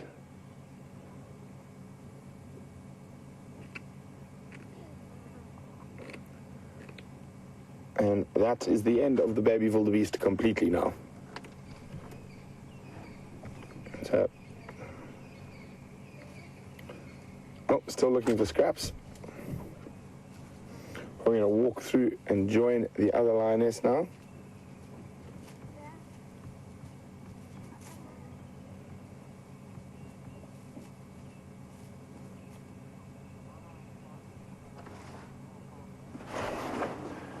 One second, it's going to be on the radio. Morning, Scotty.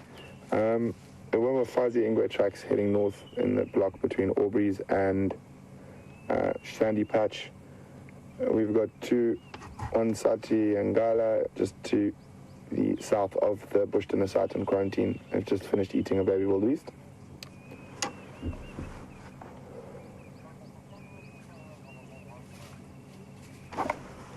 Negative vocalizing sounds to be south of the boundary.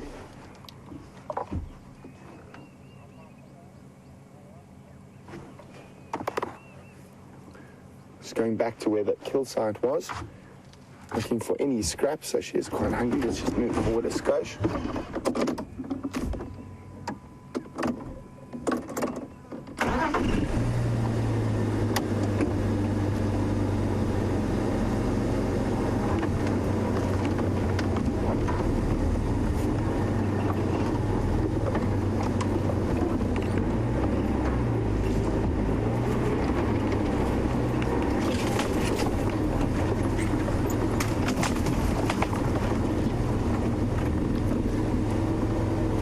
watched that lioness swallow the hoof in Siberia, one of our zoomies, wondering what will eat the hoof, but they're just unable to digest it. And the only thing that really is able to digest keratin, hair or hooves, are fish moths. So that is what will digest or break down the hoof.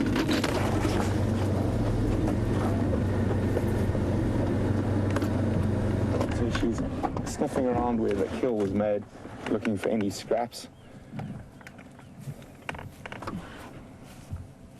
And she's probably going to go join the other lioness once she's decided there's nothing left. So you can see that very long scar on the side of her body there. Oh, listen, talking.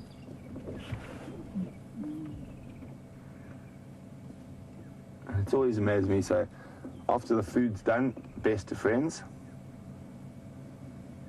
And some aloe grooming.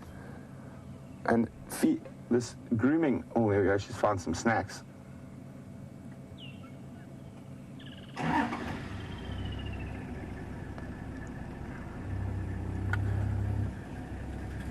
I'm going to move in a second to get that branch out of the way.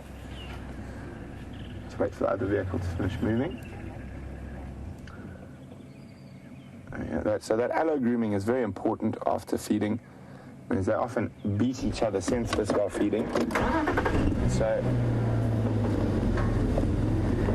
it becomes very important afterwards to reaffirm the social bonds in the pride with that grooming. And there we go, off they go to lie together.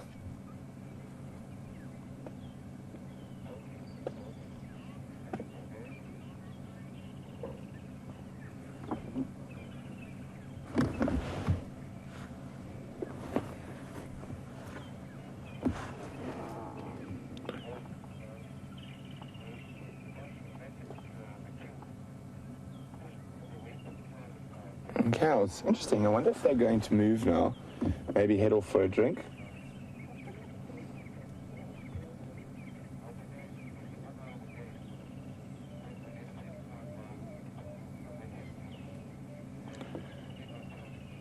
So, it looks like she is going to get mobile. Now let's see if the other lioness follows her.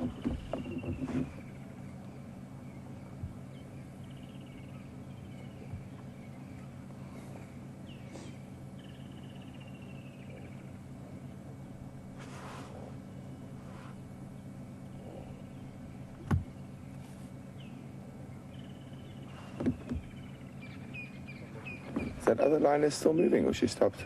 No, she stopped. But she's still standing.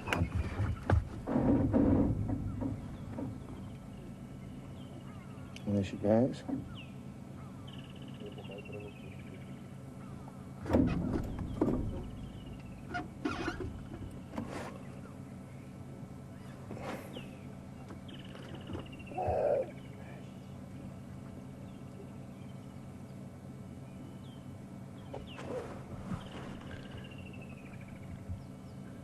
It's going to be...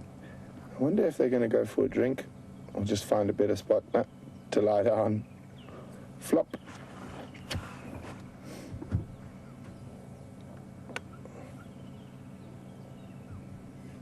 So, normally you have stable prides, but obviously we've had this male lion takeover, which has destroyed a lot of the lion stability. Even though the majority of lions are stable prides, you do have almost semi-nomadic prides that move in the peripheries around the stable prides, and it's a sort of a very unique sort of adaptation for survival in high lion densities. You can even sometimes have solitary lionesses who will mate in rear cubs by themselves. It is unusual, but not impossible.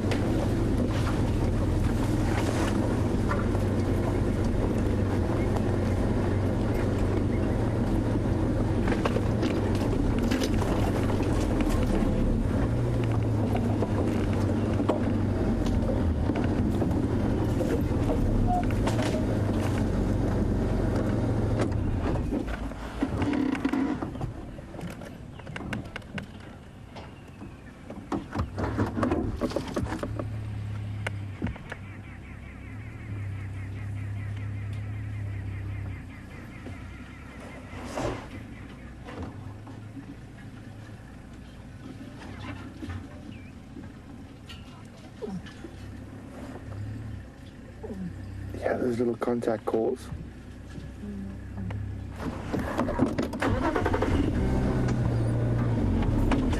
Now on the move.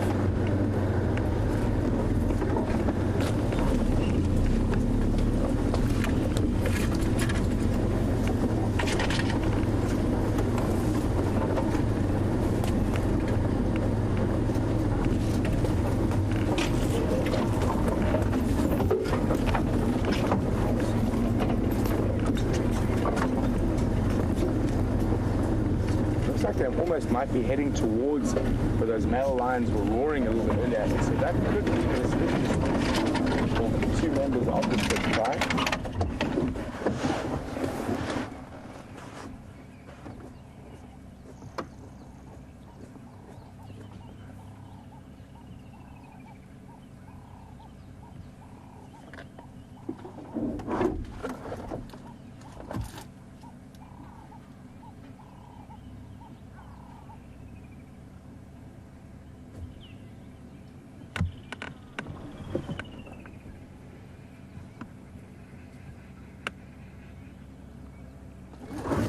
See the heat, how they're panting.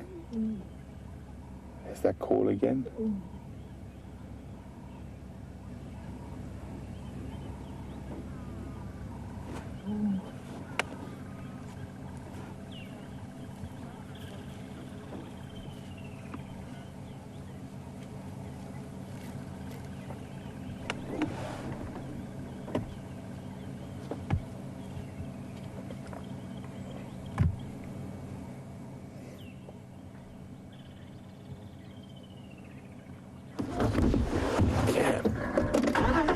They're literally heading straight towards where those roars were coming from a bit earlier.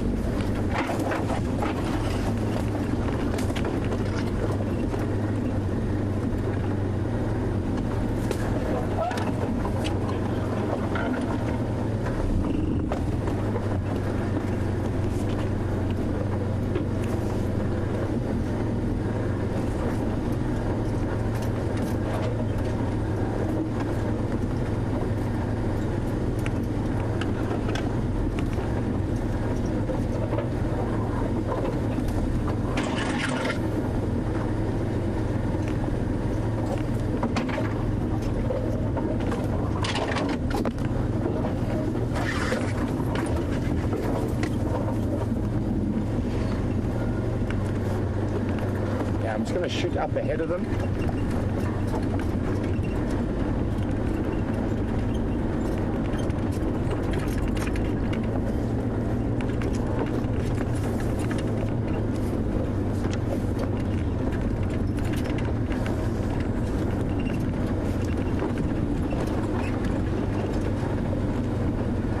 Okay, I'm just going to get ahead of them.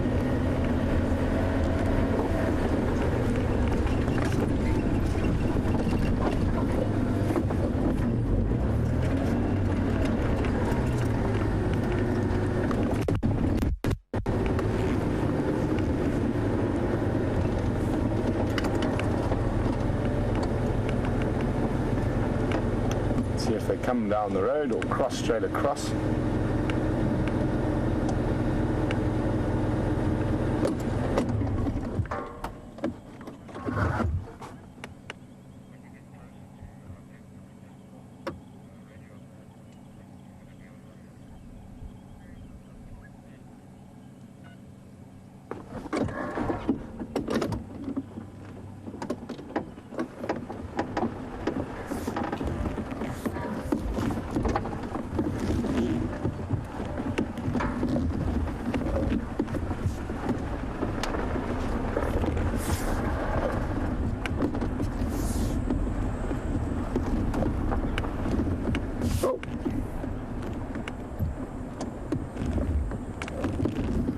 Even lions get a little bit clumsy on their feet sometimes.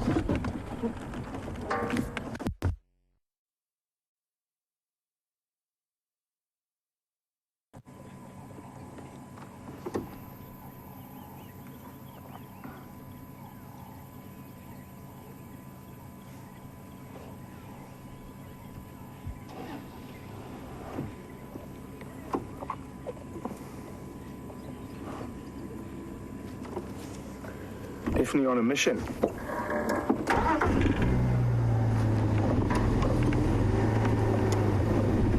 The lioness walking parallel to her in the bush.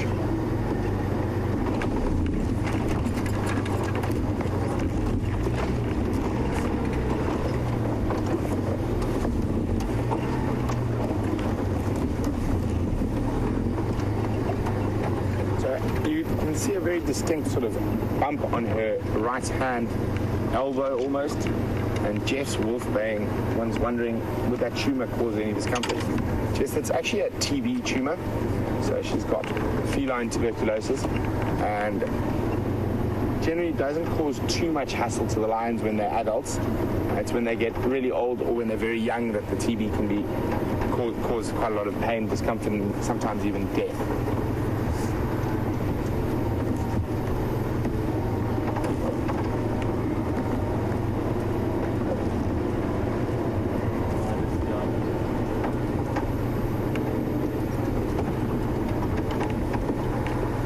She might be going to see if there's any water here, so I'm just going to scoot around to the other side. I don't remember if the water filled up there, I don't think so. Nope, still empty.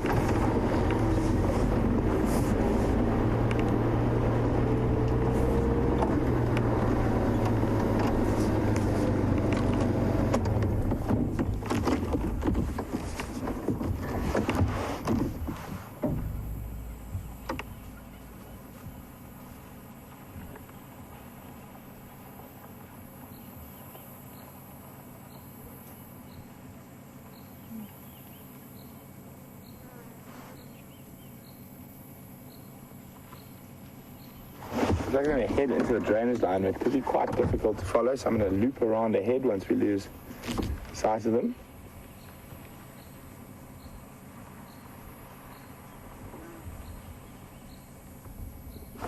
Just from the direction they're heading and the fact that they're heading straight towards the male lion roaring, I'm pretty confident now that we can say these two lionesses are part of the Styx pride.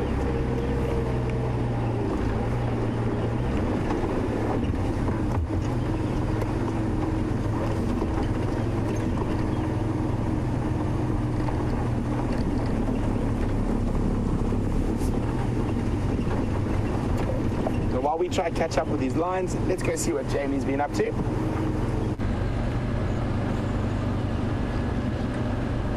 Well, I think it's safe to say that Brent has won the morning, so to speak. It is dead quiet out here, apart from those lionesses. No sign of Karula. I think she's probably killed a baby impala or something along those lines in that very thick, very dense block between Sandy Patch and Aubrey's.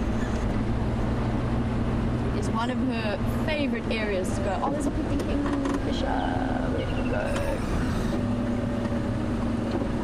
I get so excited about picnic kingfishers and I've lost it. It's somewhere. They're such beautiful little birds. Where did you go?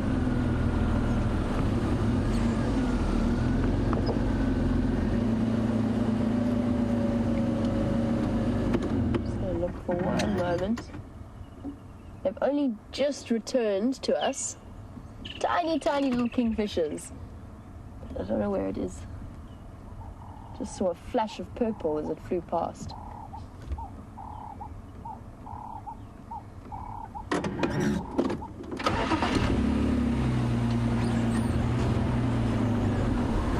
This amazing area that we're in is probably one of the most researched areas in terms of wildlife, at least in South Africa. And Christopher, who's watching in Arizona, Christopher was wondering whether or not there's ever any kind of census taken in terms of the population of the animals around here. And yes, they will do censuses and game counts fairly regularly. There's a lot of different ways to do them. The most common one is to fly a helicopter in grids up and down and do a count. One thing about that is that it's exceptionally expensive to cover enormous areas, so they don't do it as often as I'm sure they would like to. But they definitely do game counts, and they do censuses of the bigger animals and the larger animal populations.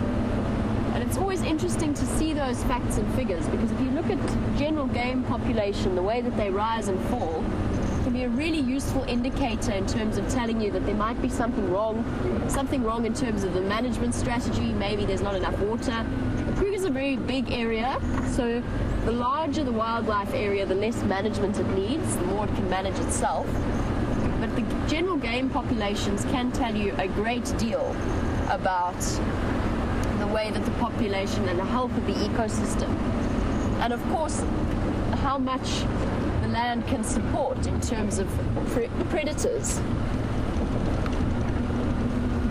Just double checking tracks. They will do it regularly. I'm still scouting about for Karula, but Brent has found his lions again, so let's head across to him. So they were doing exactly what we thought they might do, is go find somewhere to have a drink.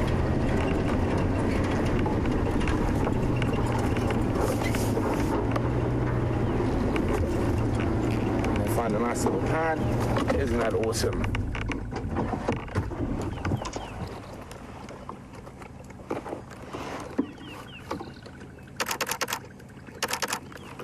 So, grabbing a few pictures.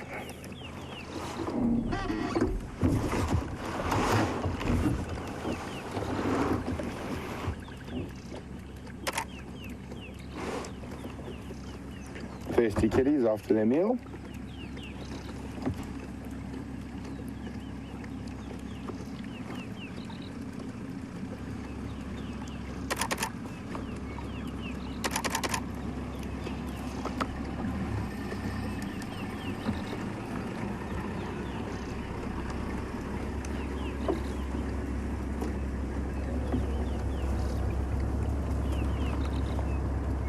It's wonderful. And we're sitting less than 10 foot away from 2 lionesses having a good drink, and it's live. You're seeing it at the same time as me. But what you hear?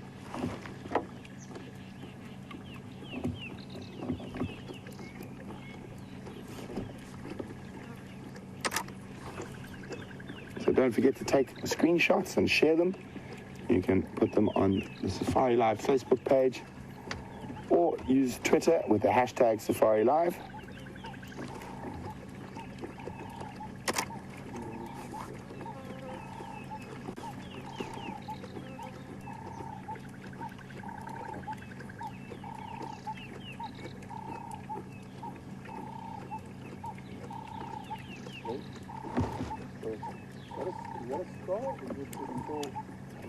I think it's a piece of baby wildebeest. On her back. But I think it's Styx, just judging from where they're going. Because that male roared and they started moving straight towards it, and they've been mating with Birmingham's.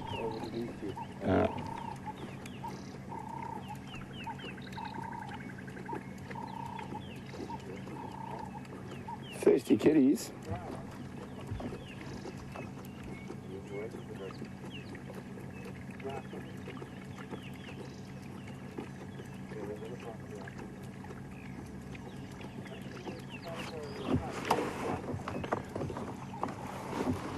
Oh, very thirsty lions.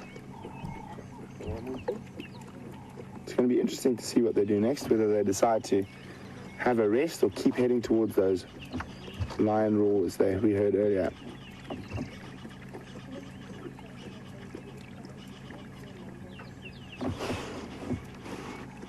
What she spotted. No.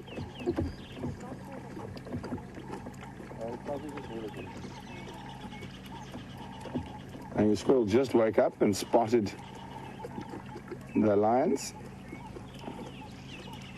You can actually hear them lapping the water.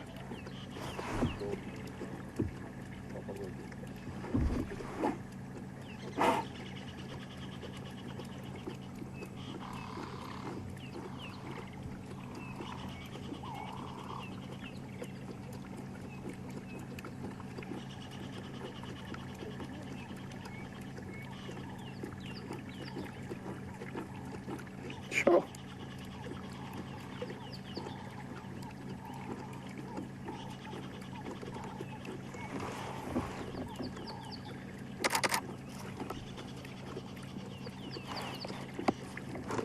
You see the green sort of layer of algae that was on top of the water that they're drinking is now pushed, and you see the brown, muddy water where they've been drinking, and how the waves from their lapping have pushed that algae off.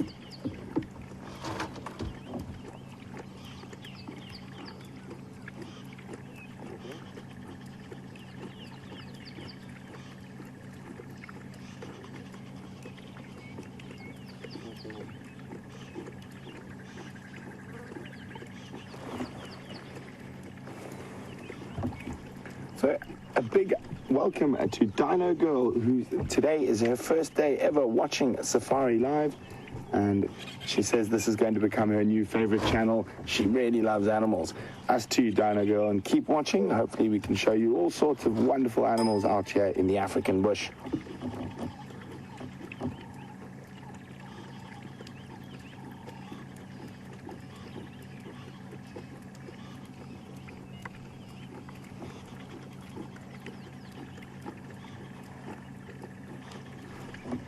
Very thirsty lion, still going. Normally you have to get in position quite quickly as they drink and move on, but not this morning.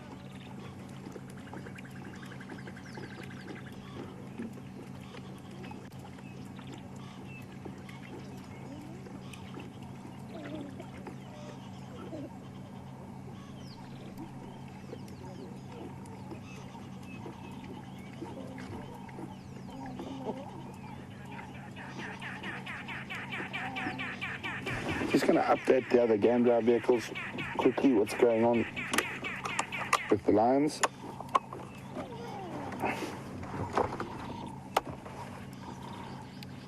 Stations is Tumafazi and Galo are now mobile, sort of southeast on that little 2-track that's to the north of the drainage line that runs from Philemon's Dip.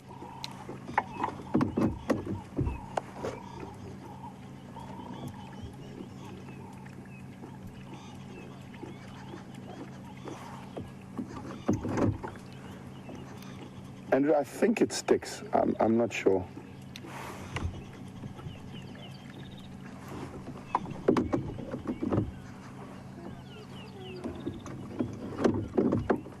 Standing by, Jamie.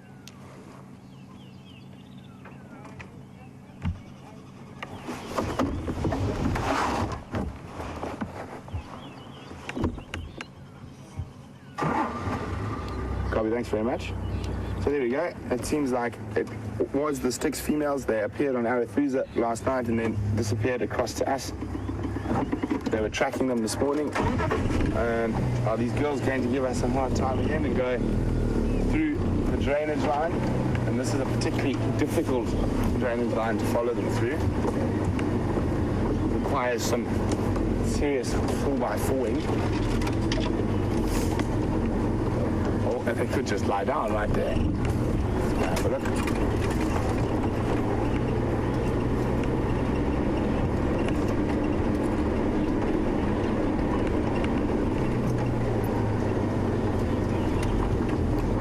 Lovely, thanks, Jan.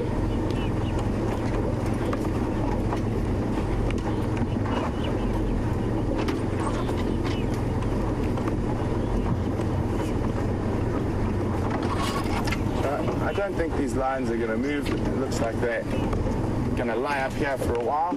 So we'll stay here, but while we do that, let's go see what Jamie's been up to.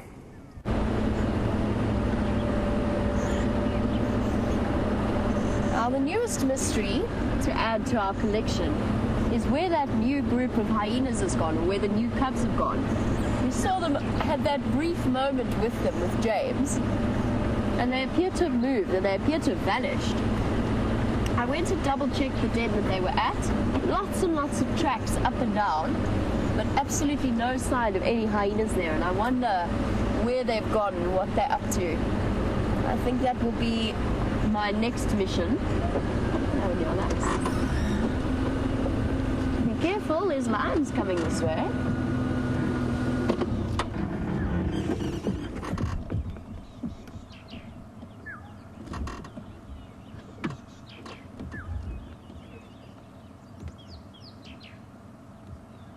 just heard an update on the Game Drive channel that they found Mvula on Cheetah Plains, sitting on their bushbraai site. So at least we know that he is around.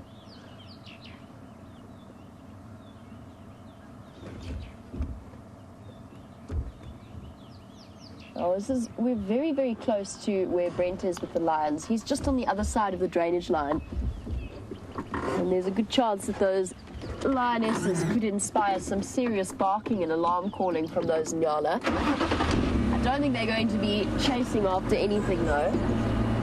After our light drizzle and the promise of rain this morning, it still hasn't happened, and the temperatures are very hot. It's very muggy, incredibly humid this morning.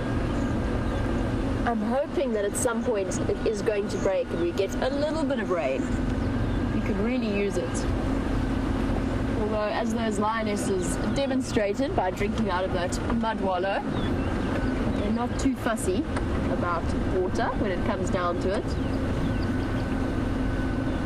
As for Karula, I think she's probably going to keep moving about for the next few hours, just because it is cloudy, the sun's not out, unless she has made a kill somewhere in that block. So there's a really, really good chance that we could follow up and find her this afternoon.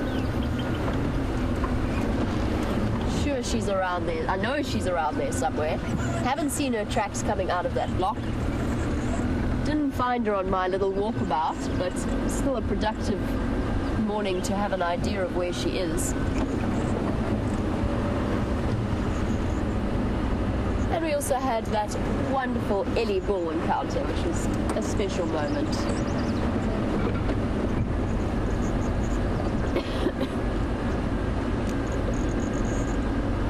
We've spoken a lot about the lack of water and the fact that the animals are starting to suffer.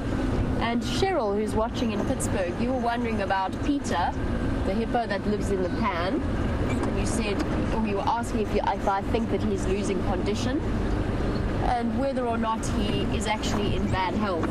Yes, he is. He's definitely an old hippo. He's been beaten up regularly by the other hippos because they're all under such pressure in terms of disappearing water. And I actually, if I'm perfectly honest, I think there's a chance that he might be on his way out. And it would just take a big pride of lions to come through, although he's still strong enough to fight back.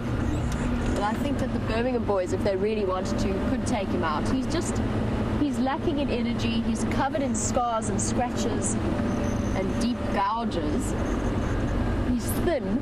He seems to be, to me, he looks thin for a hippopotamus. And the fact that he has made himself at home in a patch of water that is barely big enough to hold him suggests to me that he's not really a happy hippo, unfortunately.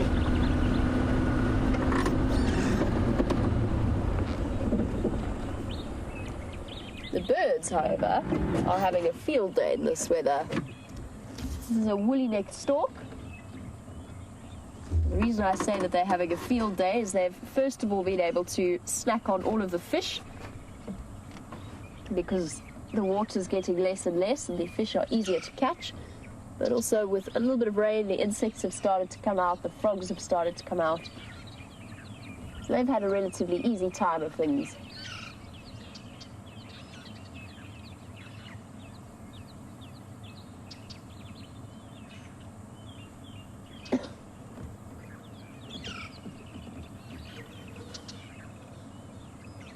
We have a newish viewer, Winter Frey, who's watching on YouTube. You were wondering whereabouts in Africa we are.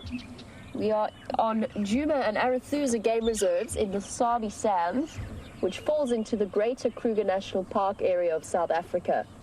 So the northeast corner of South Africa, one of the greatest wilderness areas. We're in a patch of wilderness that's about 2.7 million hectares in size.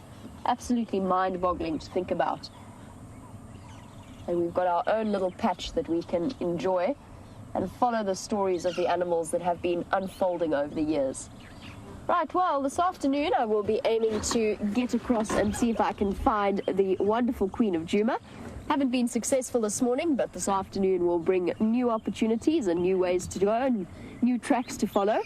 I hope you've had a wonderful morning. It's been really, really exciting. A big thank you to Brian for his wonderful camera work and, of course, his fantastic company. Thank you, baby. Going to send you back across to the lion tracking, food cooking Brent to finish off the show, and I'll catch up with you later this afternoon. Cheers for now.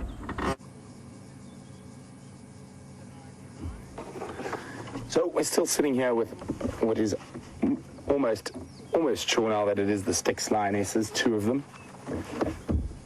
Two of the younger Styx lionesses. And they've had a nice drink. And now they are resting. Hopefully they will be here for the sunset safari.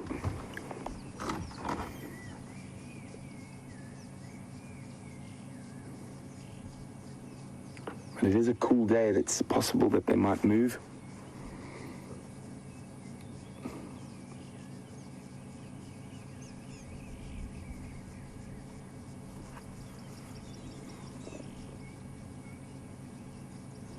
Not needing to seek the shade.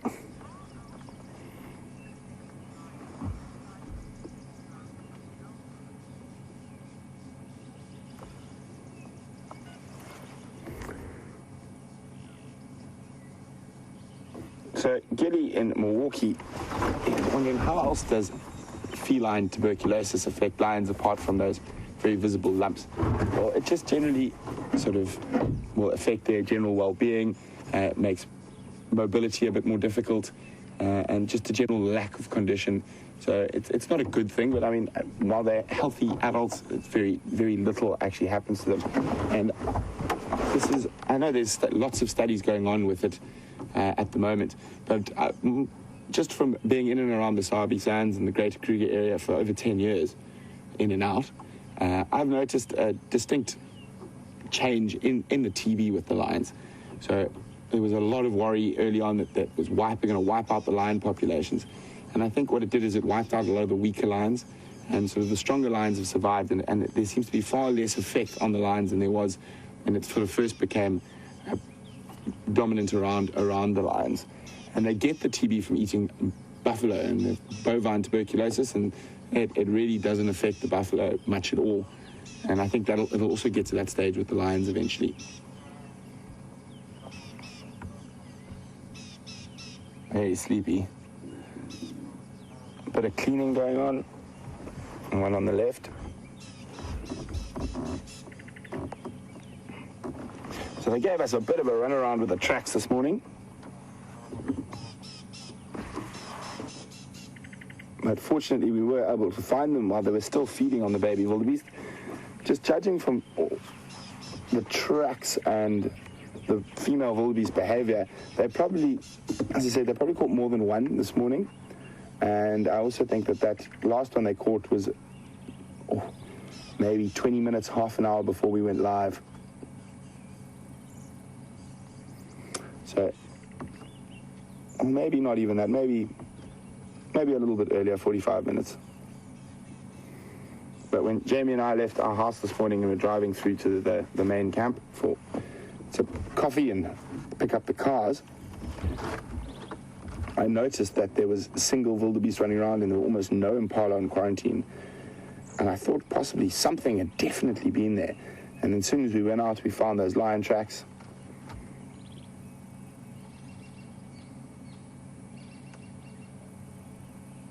So even though it is overcast and cool, it's still very humid, so quite warm.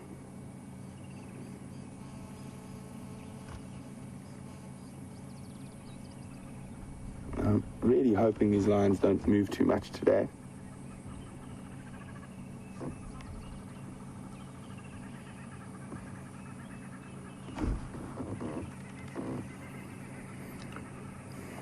So as far as I'm aware, lions do not spread TB when they share meals, and this is a question from Kevin Geyer, and he's asking whether they spread it when they share meals or do they only get it from eating infected buffalo.